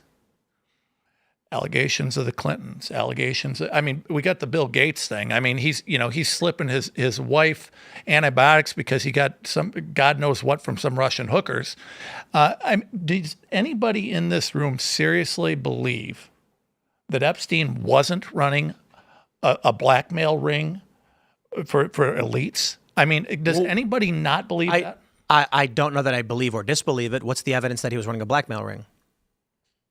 After 20 years, 30 years of this constantly being a conversation, constantly being a topic, of criminal prosecutions, of all sorts of things. Now, by the way, I think it was only at the end of the 2000s when they brought the first charge against him for soliciting underage girls. What had happened was 2 young girls were fighting with each other. And then when they went and separated the girls, they found a bunch of money in her purse and said, "Where'd you get it?" And she said, "I work for Jeffrey Epstein. Here's what we do." And they're like, he's hiring underage girls to be hookers. Yeah. So he gets charged for it. But the theory that he was blackmailing people, I believe, became particularly prominent after 2012 when people started asking why Epstein was granted, where to get his money from. He was a teacher. None of it made sense. And so theories started to emerge, again, largely based off of circumstantial evidence, speculation. Things like that email to Bill Gates where he said, I gave you medication to give your wife. There were things like that. I don't know that we've seen any evidence that Epstein was actually an intelligence asset that was blackmailing a ton of world leaders. That's not to say he wasn't. I think that Epstein was likely tied with intelligence agencies that was doing something in this space. But I'm only saying this to be careful on. I don't want to have them throw a bone for us to chase in the wrong direction when we're trying to figure out what it is that Epstein was doing. Well, and so there's a lot that's involved. The blackmail is certainly one of these theories. But for now, the only evidence we have of it was that he wrote a draft email to Bill Gates saying he wanted $30 million. Don't you remember when you drugged your wife with antibiotics because some hookers gave you an STD? I think a lot of this story, the truth is already bad enough. And for people to continue chasing and exaggerating certain portions of the story takes away from that. And for example, the legitimate parts of the story, I mean, Howard Lutnick, currently in the administration, even after Epstein was convicted of, running around with these underage children in Florida, still hung out with him and still was willing to meet him multiple times. And Lutnick still allegedly went to the island following that. Bill Gates, his relationship with Bill Gates was all after he was convicted of this, behavior with younger children. So there's a lot of evidence of very bad behavior, not particularly illegal for these other guys, just unbecoming for people in power. And I think, people chasing other parts of the story that may or may not turn out to be true or fleshed out by the evidence is really overshadowing a lot of that bad behavior. Because, I know there was a short little witch hunt for Howard Lutnick, but nothing came of it, although there is a lot of pressure allegedly right now in the administration for his ousting. Like, instead of focusing on some of these other points, people are saying, they're unsatisfied because they aren't getting so-called scalps from whoever may have allegedly been in these videos that they're saying is just, online videos or whatnot. So 3 million plus pages. I'm going to be real honest with you. I've not read the 3 million that have been out. I've read excerpts. I've looked at things. No way did I get through 3 million pages. There are over 3 million more pages, and according to Pam Bondi, tens of thousands of hours of video. I don't want to see the video. It was reported when they raided that his entire mansion in New York was full of cameras everywhere. What do you think we're not seeing? And by the way, isn't it interesting that everything in those 3 million pages that was out there was either redacted or very vague?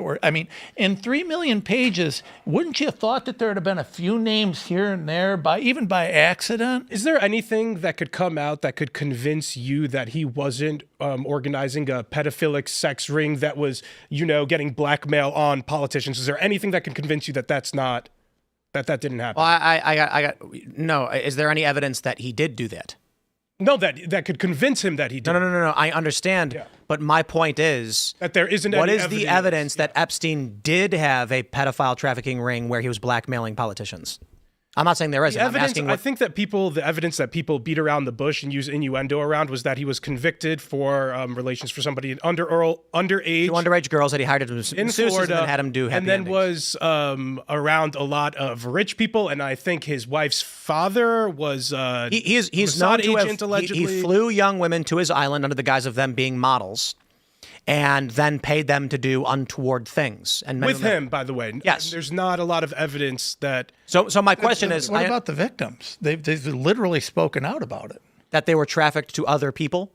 Yes. And my question is, what is the evidence, again, I'm not saying there isn't, that he filmed this and then used it to blackmail these individuals to make money or to control them or something like that? When it looks like a duck and quacks like a duck, shouldn't No. I asked you a question. I'm not asking you. I'm not telling you to convict someone. I'm telling you that I want an investigation and I want transparency. I'm not saying that we can convict it. I think Epstein was hiring a bunch of young girls, tricking them to come to the island, asking them to be models, all of that stuff. He was convicted of that. Yeah. There was a conspiracy theory that he was blackmailing powerful world leaders to control them. Now, that's a theory that's interesting and may be, but what's the evidence for that claim? Do you believe it? Do you believe it personally, Tim? No. Personally, you don't think? I don't not believe it or believe it. I know it's an idea that may or may not have happened. I am asking the people who do believe it to say, inform me, as I am unfamiliar with the hard evidence that he was blackmailing. Again, the only thing I think we've seen so far is an email to Bill Gates where he said, "You owe me $30 million." And then he said, "Remember when I gave you antibiotics to give to your wife that you snuck into her drink because two Russian hookers gave you an STD?" We have the statements of the victims. The victims, I don't believe the victims stated that Epstein used video footage from them to blackmail princes and world leaders and politicians or anything like that. Virginia Guthrie literally said that she was forced to sleep with the prince and whoever else.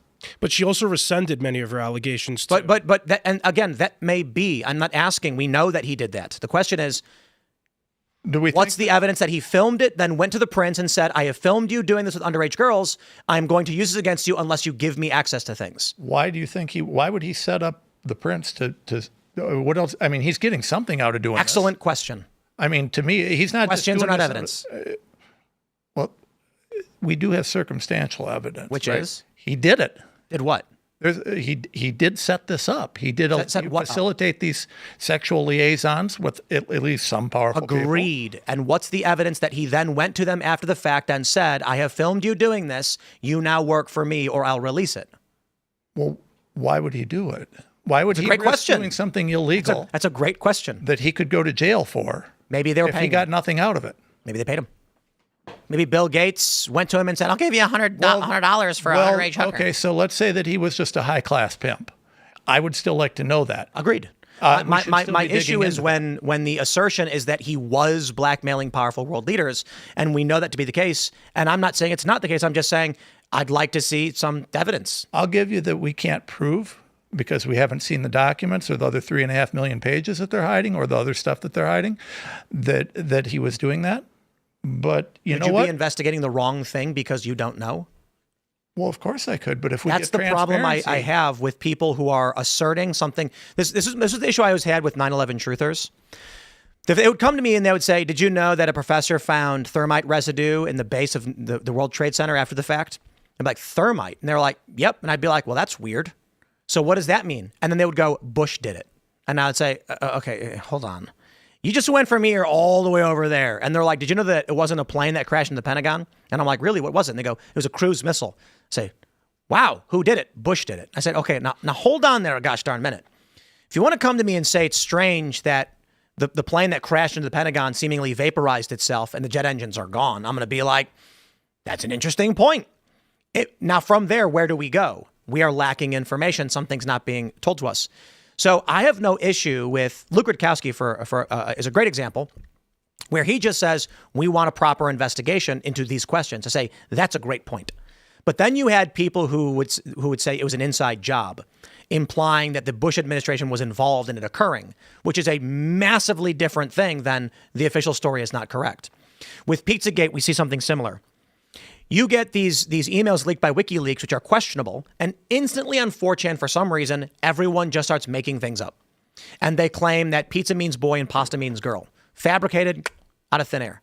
And I say, wait, hold on.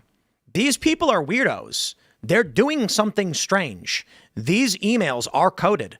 But if you start with the evidence and then just jump to the other side of the room, we're not actually investigating what may be going on. I think, for instance, one of the emails released by WikiLeaks where they say, is it more fun to play dominoes on pizza or on pasta, was about doing drugs. I think they were emailing being like, hey, when you're in an orgy, would you rather be on, Coke or MDMA? I think they were coding it because they were sending emails to each other's accounts and they didn't want to overtly say it. There's also the email where they were like, I found a handkerchief with a map on it. And it's like, yeah, clearly these are coded in some way. Unless there's literally like a handkerchief that just looked like a treasure map and we're misconstruing this. But instead of asking what could these things mean and connecting the emails trying to figure it out, everybody immediately said there's a pizza place where they're hiding kids in the basement. Turns out there was no basement. A guy showed up, fired a bullet into the ground, and it was like, now you done screwed up. My concern with the Epstein stuff is that the people who are adamant they know exactly what he was doing are hurting the potential investigation and decentralized investigation into what he could have been doing by claiming and asserting he was part of a blackmail operation. He was doing it. So how do you feel if I state it this way? I think that the reason that the Epstein files are absolutely essential that we deal with is because there is a reasonable possibility, not that we can prove, but a reasonable possibility that if Epstein was running this child rape ring for a long time, that he was using it to blackmail rich and powerful people. And that if that's the case, that could explain a lot of the corruption that's occurring in this country. It could explain a lot of what's happening. And by opening up a full, transparent investigation into this, wherever it goes, what that would allow us to do was to restore certain trust and allow us to ensure that there's a little bit more faith in the institutions. I disagree. I think when you decide the conclusion before the investigation and then your investigation does not reach that conclusion, you will lose all the trust. I don't know. I follow I tell you what. If you say that Epstein did this and then we say we're spending, Trump gets in, it goes $100 million and they find nothing, what's going to happen? People are going to say, we elected you to solve this problem and you didn't do it. And then what happens when the people are like, we don't know that Epstein did this? What if they find something else? What if he was an arms dealer?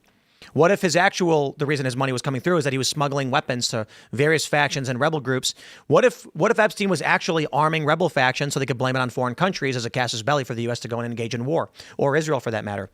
And then you go in and say, let me put it this way. Let's go to the extreme end. What if Jeffrey Epstein gets in contact with Mossad through Ghislaine Maxwell, whose dad, of course, was an honorable Israeli citizen and is believed to work for Mossad, and they say, we need you to send weapons to Hamas and Hezbollah So they'll attack us and we can use it as a casus belli to bomb them and wipe them out. And Epstein's like, let's go. And then someone else comes along and says, actually, Epstein was blackmailing politicians. So the people go to Donald Trump and say, we want you to investigate Epstein blackmailing politicians over child rape. Trump says, okay, goes in, and there's nothing there. And he says, there's nothing here. What do we do? And then the people who voted for him say, Trump's not giving us what we asked for. What if Epstein was actually just setting up rebels so that Israel could justify its expansion of greater Israel? Now, again, I don't believe that's the case. I'm using one more extreme conspiracy theory that is entirely plausible. And I could say, well, if that were the case, because he is believed to have been working for Mossad and Maxwell's dad did too, then we should investigate that. But no one's asking that question. That's the problem I have with drawing the conclusion before the investigation begins, because now people want Trump to produce evidence that may not exist because they've already decided it did happen. It doesn't really matter what the reason then is. You can't ask for an investigation into a blackmail ring over child rape.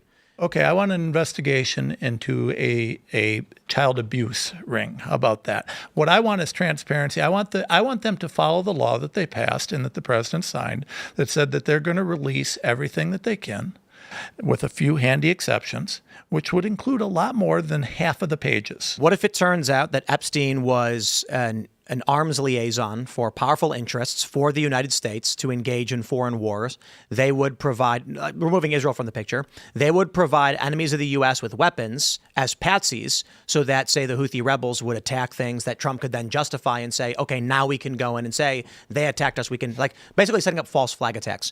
What if the reason they won't release this stuff is that Epstein was actually more of an intel military asset for global affairs and war? And the reason they're not releasing this is because it would disrupt U.S. foreign policy plans. Well, wait a second. So you're suggesting that somehow, what if the reason that he was running a child trafficking ring? No, I'm saying you keep saying that. We know that Epstein hired underage girls under the guise of being models and masseuses and then paid them for sex. Which is what he was investigated for. For himself. Right. You are now continually saying he was doing it for everyone else. No, his victims are saying that. Members of Congress who've looked at the files have said that. Now, I will give you, Nancy Mace has said a number of times, that there's names. I would love her to name names. And I would love some of these guys to come out and name it. So we've had a number of people that have all agreed that this is happening. Not on some the level. blackmail that you keep bringing up. Well, what else would they be doing this for? That's a great question, but that doesn't provide evidence, and that should not be the starting point. It provides a reason for the American people to say, "Hey, we have a right to know what's going on." I've just given you a better reason. Epstein was arming Israel's enemies at the behest of Israel so they could stage fake wars. Is that not a better reason? I can make up more reasons that make more sense. So you think that the results of the investigations into the allegations about child sex trafficking were that we found out that he was running guns? I'm saying that if you are told to search a house for a weapon and the guy says it's for sure in the basement, we have to go to the basement, and you don't go upstairs because you're damn sure it's in the basement, you'll come out of the basement with nothing, and then everyone outside screaming at you, why didn't you find the weapons that are in the basement? Well, I would agree that we should investigate this with a totally open mind, but we need transparency in this issue. So my only issue, the point I'm bringing up is, all I asked was, what was the evidence that he was running a blackmail operation? I'm not saying he didn't. I'm just not familiar with it. The evidence, okay, I'll restate it. I believe that that's what he was doing, but I think the evidence does show that he was trafficking children for sex. Yes. Okay. For himself. Oh, absolutely not. The victims and but again, members of Congress have said that's not the case. That's fine. He was arrested, convicted. The names of the individuals that were engaging in these activities with these underage girls, they should all go to prison. All of that. But we know he was doing that. Agreed. We agree on that point. The only point of contention I had was the blackmail portion, which I'm not familiar with. I will give you that I don't have the evidence to prove he was blackmailing. What I do have evidence. I didn't ask to prove it. I'm just saying, why do you think that's the case? Because, listen, if you're a police officer, and you have a reason to investigate someone, you investigate them, right? So when you have a guy that is allegedly trafficking children to rich people around the world, and he's got cameras in his houses There's probably a reason for all that. I'm going to say it like this. The principal issue I take with these constant claims, like the same thing happened, we had this other woman on, is that it absolves to a certain degree the responsibility of the people that were being accused. Instead of saying that powerful individuals were using Epstein as a pimp for underage girls, you're saying absolutely. he tricked them into doing it to blackmail them. I don't. I absolutely agree. I want those powerful individuals in jail. That's the reason I want the conspiracy theory on the blackmail was that he would go on the Lolita Express and invite powerful people on the plane. He would introduce these guys to like 16, 17-year-old girls and say, they're going to hook up with you. Afterwards, he would say, I filmed you and they're underage and I own you now. There's no strong evidence that is actually how it played out, but that is the theory that people think he was doing. One of the issues I take with that is that it means that insert powerful billionaire, he was duped into doing it. Instead of these powerful billionaires hired Epstein to facilitate this, and they went to his island where there was no jurisdiction to stop him. I agree with There's you no law enforcement. 100%. And if that's the case, that's all the more reason that I want the transparency in this. It's all the more reason. But let's tie this into what we were talking about before, because I think this is really important. You know, we're talking about why are we in Iran? We're talking about why are we doing this? Why are we doing that? And the problem that I have, because we both want to avoid having a Democrat majority anywhere, ever, right? We all agree that that's the worst case scenario for everything. Mm-hmm. The problem is that we, the people, are very frustrated. The midterms look terrible right now. And why? It's because we don't have trust. Because when we lie on issue after issue after issue, maybe you're right about everything in Iran. Maybe this is this complex plan, and maybe he's got it all right. And I will give you that every point that you made in terms of the oil, and that's all correct. So maybe you're right about that. Well, but here's the problem. We don't know when to trust. And he's broken trust because he came in for accountability. Again, that's why I say I don't care if there's a plan or not. Yeah. The things we are seeing in this war are fact data points. So again, Trump accidentally did it or he did it on purpose. I don't care which one you pick. It's happening. But people aren't going to come out in the midterms for someone that is lying about everything. They aren't going to come out in the midterms for someone that they feel is not getting the job done. And they're not going to come out in the midterms. And that's what I care about, because we're going to have a Democrat majority. We're going to get impeachment. And maybe he's playing 15D chess, but if he gets impeached, he ain't going to play anything. And maybe he resigned himself to that reality already, so he's maximizing all of his foreign policy efforts now. I am praying that Donald Trump is successful for the sake of our children. I think there's a decent probability that Donald Trump, we talked about this a couple weeks ago, knows that it's a foregone conclusion at the midterms. And so the reason why we're seeing Venezuela, Cuba, Iran, China, all this stuff now is because he's like, okay, boys, we've got 7 months to pull it off. After the midterms, we're cooked, so let's go out with a bang.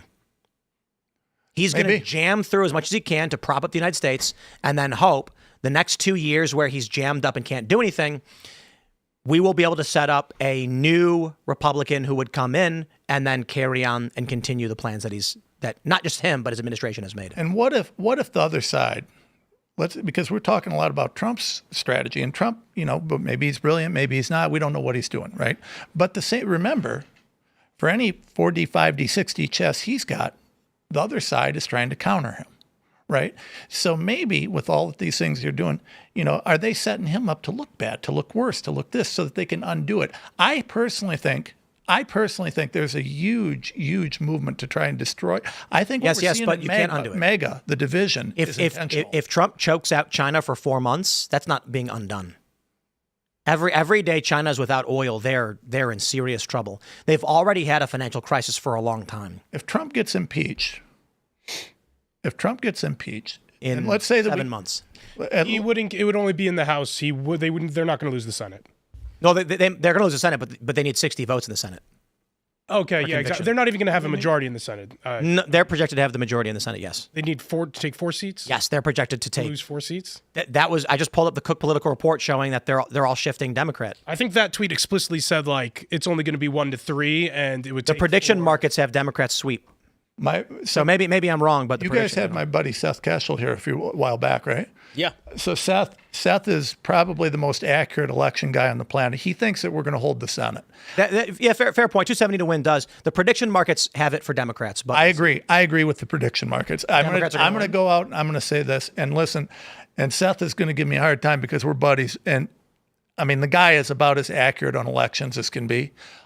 I'm going to go out and just say that I disagree with him unless Trump pulls off some real magic between now and the election. He's going to have to do something massive, or I think the Democrats sweep. I disagree about having to do something massive. I think the only thing he needs to do is end the war in Iran, and people need to see gas prices return to what they're used to. And I think that will. I'm only saying that will save the Senate. I don't think the Republicans can win the House unless I don't think the Republicans can win the House at all unless the economy is going gangbusters. If there's a massive increase in economic activity here because of what happened in Iran, right? Because of what we're talking about with China, there's a big boom in the US and people start making money in the next 6 months, then I think the Republicans can, not will, can. It still comes down to the people that are running. It depends on the campaigns that they run. If the U.S. doesn't have a big boom economically, the Republicans cannot. The only way they possibly can is if there's a big boom. What about the election fraud? I haven't. Yeah, if Trump's executive order already on the postal service that they can't transport mail-in ballots for ineligible people, the game may be changed right now. Yeah, and the question is, will Trump deploy ICE and DHS into key swing areas to inhibit any potential illegal voting activity or things like that? It's all going to play a big role, and we got to see how it plays out. But I guess the question is Trump ready to go to actual war, like political warfare? Yeah. Meaning the use of law enforcement for control of elections and things like that. Well, we'll see. And Tim, my follow-up to that is going to be this. We all hope that Trump is the guy that we fought for, and we all hope that he's playing 16D chess, but we've got a lot of lies. Do I really trust, the deployment of troops in a federal election? Do I trust that sort of a thing? And I got to be honest, when I'm being lied to about so many things, when I'm seeing a lack of accountability for any of these bad people that are doing, why aren't we putting some of these guys in jail right now? Instead of waiting until this last minute, which could turn into an absolute civil war in this. What if they don't actually have enough evidence? Because I think we agree that to indict someone and fail at putting them in jail is worse than not indicting them. What if they just don't have enough? Not saying that they are good people or that they didn't break the law, but what if they don't have enough evidence that the people that have made accusations are not credible enough, or they don't think are credible enough to a jury where they feel like they're going to actually put people in jail? Because that's something that people don't talk about, right? People always say, we need to put these people in jail. We need to put these people in jail. As if just saying, you should go to jail, you should go to jail, you should go to jail, as if it's an authoritarian country where you can just say, well, you're accused, and we think that there's a preponderance of evidence, so we're just going to put you in jail. That's not how our government works. That's not how the DOJ works. If they don't believe they have the evidence to convince a jury, they're not going to indict. What if the situation is they just don't think they have the evidence? So I would agree with you, and 100%. You're a lawyer. I am a lawyer, and maybe I'm not a very good one, but you know this. You know better than me. I'm just a guy that yells at a stick. But fair enough, right? Fair enough. But here's the problem. I watched Pam Bondi throw the Comey case and the Letitia James case, and I'm going to tell you that it is my opinion, as an attorney, she threw those cases intentionally. She, under the black letter of the law, this wasn't an activist judge. This was the black letter of the law, was very clear that Halligan, who may be a great attorney, I have not ripping her at all. She may be amazing. She did not have the authority to appoint Halligan into that position. She took the most important case in our country and gave it to someone who it was very clear does not have the authority to prosecute it. That isn't a mistake that someone who's been a state AG and then is a U.S. Attorney General, that's not the kind of mistake they make. That, to me, was 100% intentional, just like letting Maureen Comey, of all people, get involved with the Diddy case. Mm-hmm. And by the way, There's a friend of mine. His name's Mike. He's a podcaster, also a smaller podcast. Great guy. He went to high school in Palm Beach when Epstein was doing this.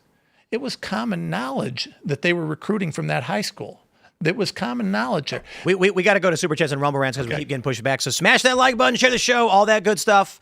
The uncensored portion of the show is coming up at 10 p.m. at rumble.com/TimcastIRL. You don't want to miss it. The show carries on for like another 45 minutes. You got to be a Rumble Premium member, though, for the great conversations. And our Timcast Discord members call in and actually talk to us. And I'm sure they're all going to yell at me, but that was always allowed, and I welcome it. Let's see what you guys got to say. HS Disturbed says, Tim, British propaganda called our revolution a Presbyterian revolt. You tried Catholic, perhaps Reformed theology is worth a try. My mom gave me a cross to hang over my entrance today. Nice. Yeah, it was a very special one. It's a what is it? A Benedict? I don't know enough about it. Is that what you guys do? I don't in front of your like crucifix, just like a regular just cross. Around. Yeah, you don't have to worry Benedictine cross or something like that. Very special one. Thank you, Mom. We'll have to wipe off the red that we put over the doorway or whatever. Is that what you guys do? Yeah, well, Passover.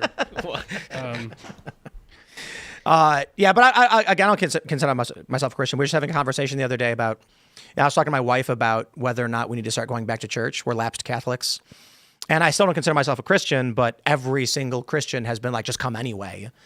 And so we've talked about the importance of community and discussions of just faith and theology with our daughter as it is, but also the importance of being around good, trustworthy people. Because to be honest, when the story that it tells, I went to meet up with Seamus after he went to a Latin mass, and everyone there is as prim and as proper, traditional, respectful, good moral values, all that stuff. And that's the kind of people that you want to be around. The main reason I think we didn't do it, as I just said, I don't want to be fake. I don't want to impose myself on people who are going to worship when we don't share those beliefs necessarily. I do believe in God, but the response from literally 100% of people is come anyway. They don't care whether they really want to convert, not convert. Of course. But, No, yeah, but the idea is like, if you come, maybe you will start to believe or something. Mm-hmm. But for us, it's more so about being around people that we believe are good, honest, trustworthy and things like that. And having, our daughter grow up around people that we think are good and trustworthy. And I also think that there's value in learning the stories that are taught in the Bible as well, whether you truly believe in the, Divinity afterlife and resurrection. The general moral structure, I think, is a good thing. But let's read some more. Swanson says, I know there's conservatives saying Trump betrayed you. If the left gets in power again, illegals come back. J6 will look like child's play if the left get full unfettered power. Go vote. Swanson says, is it fair to say Candace is part of the Marxist right? Again, people go out and vote. Literally, America depends on y'all getting out there and voting. America will not and cannot fall to the left. I mean, I am proud to say that our member of Congress is Riley Moore. If you guys know Riley, he's fantastic. And he's a friend, and he skates, and he did a kickflip to fakie on the bank here. And there are some other members of Congress who claim to be skateboarders. But the only other member of Congress I'll give credit to is Tim Burchett. He's more of an old school guy. He rides cruiser boards, but he makes skateboards. That counts. But Riley, let me tell you about Riley Moore. He showed up here to skate, and he's an old man. What is he, like 43 or something? And, right. So he comes in, and I'm thinking like remember when Beto said he could skateboard? And then he jumped on, trust me, every single skateboarder saw Beto get on that board and knew he was lying. He could stand on a board, sure, I'll give him that, but he did not know how to ride the board properly. And so Riley comes in and throws his board down, and immediately, at first I'm thinking like, I'm sure he skates, you know what I mean? Like, come on, I skate. But then he throws his board down and jumps on it, and I was like, oh, okay, he actually knows how to jump on his board. And then he just, without warming up, did a half cab nose slide on the box. You probably just have no idea what I said. It's not the hardest of moves. I would describe it as an intermediate move. So when you're a kid, there's a trick called a nose slide, and it's where you jump off the board, turn it sideways, land with the nose of the board on the edge of a rail or ledge and slide. A nose slide. A half cab nose slide would be you ride backwards, jump sideways, backwards, and to your right, and land on the ledge and go forward. It's slightly more advanced, but not too much more advanced, so it's more like intermediate. Maybe after you get your basics down, you might learn that trick. But doing it as a 40-something-year-old man who did not warm up, I immediately was like, Riley used to be really good when he was younger. Like, you can tell, like, we're old men. I'm 40. And so I still got some moves. I skate decently well, not like I did when I was 19. But, when Riley shows up and he does a trick like that, I was like, wow, he must have been pretty dang good at skateboarding when he was like 19, 20 years old. Now he's a dad. He doesn't really skate that often. But to hit a ledge like that at 40-something without warming up I'm impressed, That guy can skate. Shout out Representative Moore. Right. So I'm we doing all right in West Virginia. That's pretty cool. Yeah, West Virginia's not perfect, but Morrissey is an amazing governor. I think he does a great job. And, the thing about Morrissey is that he was the candidate we were hoping was going to win because everybody knows him out here. And he's just he's a right populist guy. He'll talk to you. He doesn't come off. He's not one of these ultra elites. And so we kind of weren't sure he was going to actually win. And then he did. And we were very excited because it feels like the people won. Same thing with Riley. Very, very, very happy with West Virginia. All right, let's go. We got this from Rakeda Law for President.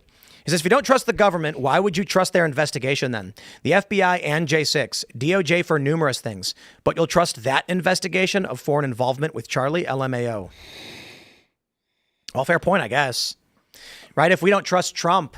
I don't trust any of them on anything. What I'm hoping for is transparency. Transparency. Same old man says, Tim, that Chinese tanker came from the UAE, not from Iran. Well, that's interesting then that they got turned around because Trump said he was going to blockade the Strait. Trump supporters came out and said, no, he's blocking the Iranian ports. Trump said on Truth Social he was blocking the Strait. I think he's blocking the Strait. I think Trump is choking out China. I think that's what he's doing. I don't even know if it's Trump. I think it's people around him. I think on a quick point on that, I saw on Monday that there was a Chinese tanker that did go through. It's a fascinating game of chicken, though, because in order to actually enforce a blockade, you'd have to embark on the Chinese tanker, and that would be a gigantic escalation, obviously, and something that the president would have to consider before actually moving forward and doing. And who knows if he would actually want to move forward with that, given that in 1 month he's supposed to be visiting China and having a face-to-face meeting with Xi. So it's an interesting game of chicken, right? Like, was the U.S. military really going to board this Chinese tanker and enforce this blockade? Well, we didn't have to find out. Yeah. I think Trump is not material to the greater conversation of what the U.S. has been doing, and he only serves as an avatar for people. People often talk about that politics in this country is wedge issues that people bicker about, and in actuality, the machine just does what the machine does, I wonder if Trump got the message when they threatened to put him in prison and said, you win. So here the theory was when Trump first got elected in 2016, he had a meeting with a bunch of elites. I was outside the building when this happened. It was a big deal. We were in D.C. and Trump was going in for a meeting with prominent Republicans after he had won the primary. And the scuttlebutt from the journalists that worked in politics was that Trump was not supposed to win. They're surprised he won. And now he has to go and meet with the leadership and they're going to lay out the game plan for him. And Trump went in there and they said, here's what we're doing and why. And Trump went, nope, I'm not doing any of that. You're going to do what I want. I'm in charge. And they said, you don't understand. This is how it works. And Trump said, you don't understand. This is how it works. So they impeached him. They did all these nasty things to him. They tried to take his business from him. And as the theory goes, he got the message. And so now he's back in and he's pals with Lindsey Graham. And he's going to war. They said, we're going to destroy your life. We're going to raid your home. So why are we not getting any accountability? Because Trump got the message. Why are we getting these foreign wars and this foreign policy? Because Trump got the message. And the thing is we don't have proof either way. Well, it's not something that's provable one way or another, right? Well, there's not proof that he's playing 5D chess, and there's not proof that and there's no proof that he's being controlled, and there's no proof on either that he's side. not being controlled. Hold on. The situation that we talked about regarding China, there's a lot of evidence. Everything that you talked about is factually correct, right? Yeah. So, but we have no evidence. In fact, we have counter evidence. The president himself has never talked about that being a factor. He's talked about, he's going in there to stop nuclear weapons and to stop this and stuff. Well, but wait. Now, you can't tell me that I have to prove Epstein to you, but you don't have to prove his words to me, right? No, this is entirely in line with exactly what I'm saying. Words don't mean that much. What is the evidence? What is Trump's evidence that there was nuclear weapons? Things he's said. What is the evidence that Epstein was blackmailing powerful politicians? Things people have said. So when Trump says we're going in for nuclear weapons, I say, sure, buddy. When people say I've seen black people, I say, sure, buddy. That it's, see, I do not believe it is conducive to success to live your life based on a simple linear perspective on how things are going to be. What I mean by that is when I'm assessing whether something is true or false, it's in probabilities. Trump says we're going in for nuclear weapons. I think considering all the facts, it's like 17% likelihood. I think that there's higher probabilities in other areas. And so as we get closer to trying to figuring out what these things are, we don't just say, well, there's 5 variables. I've decided this one is 100%. I say there are 5 variables, and here's how I weigh each of them against each other. There are some people who believe we went to Iran to free the people who were being oppressed by the Iranian government and massacred, which I put it like a 0.1%. Like that. Very unlikely that's the case, because we'd be invading Sudan and Eritrea. We'd have taken over. For, Tim. Oh, yeah. We got to grab a couple more. I don't want to leave people hanging. We'll just try and get a couple more in here. All right. Antipathy says, can't wait to see Tim around midterms blaming Jew hatred for Republicans losing and not for the Kirk investigation or Trump replacing MAGA with Zionism. I don't believe that Jew hatred is going to cost Republicans the election. I just think people are stupid. Candace Owens supporters think the earth is flat. I appreciate the sentiment, but you got to stop spamming the chat, brother. Yeah, Candace Owens thinks the world is flat. You saw that video of her? No. Well, she said, I'm not a flat earther or a round earther. I'm nothing. I'm not in the cult of science. Something like that. I want to go on record and tell you that I believe the earth is round. Yeah. Well, the earth is, well, here's the thing. The earth is round, and the ice wall surrounds the inner earth from the greater earth, where Atlantis and Tartaria control the 7 continents because we're actually slaves locked in. Are there lizard people? No. Okay. No, the greater earth conspiracy theory is that the earth is round, and the 7 continents are blocked off by an ice wall. Okay. And that we do slave labor for Atlantis and Tartaria that exist on a massive earth. That's like a thing people believe? Yeah. Yeah. There are sea peoples as well. Yep. Recently, What are like mermaids? Well, it's a story of, where was it, in like the Caucasus region, the sea peoples came and no one knows where they came something from like or something like that. I don't know. Mermaids are hot. We're going to go to the uncensored portion of the show, so smash the like button. Share the show with everyone you've ever met in your life. You can follow me on X and Instagram at Timcast. Sir, would you like to shout anything out? Hey, just Tom Renz show. We're on usually, not tonight, obviously, because we're hanging with Tim, but normally 10 p.m. Monday through Thursday. And if you want to take a step down from Timcast, you can go to a much lesser show. We'll be happy to take you. Awesome. Thanks for tuning in, everybody. I'm Elaad Eliyahu, White House correspondent here at Timcast. Phil, what's up? I am Phil That Remains on Twix. The band is All That Remains. If you want to read about the stuff that Tim and I were talking about, I wrote an in-depth thing with a bunch of citations about why China was the actual target of this foreign policy that we have going on now. You can check that out on my Patreon. It's patreon.com/Phil That Remains. All That Remains is going on tour. Woo! We're gonna be going out with Born of Osiris and Dead Eyes. We start April 29th in Albany. You can get tickets at allthatRemainsonline.com. You can check out the band's music at Apple Music, Amazon Music, Pandora, YouTube, Spotify, and Deezer. Don't forget the left lane is for Crime Carter. Phil, we're going to miss you while you're gone. Hopefully you come back soon. Oh, yeah, and have a great tour. Tonight's my last night. We're going to start rehearsals. I leave for New Hampshire to start rehearsals tomorrow. So, yeah, we'll see you guys back at the beginning of June. But, yeah, man, I think we're going to try and come out and see one of your shows at some point. Dude, Tom, thanks for coming on, Elaad. And, follow me at Carter Banks everywhere. Tim. We'll see you all over at rumble.com/TimcastIRL right now. Thanks for hanging out.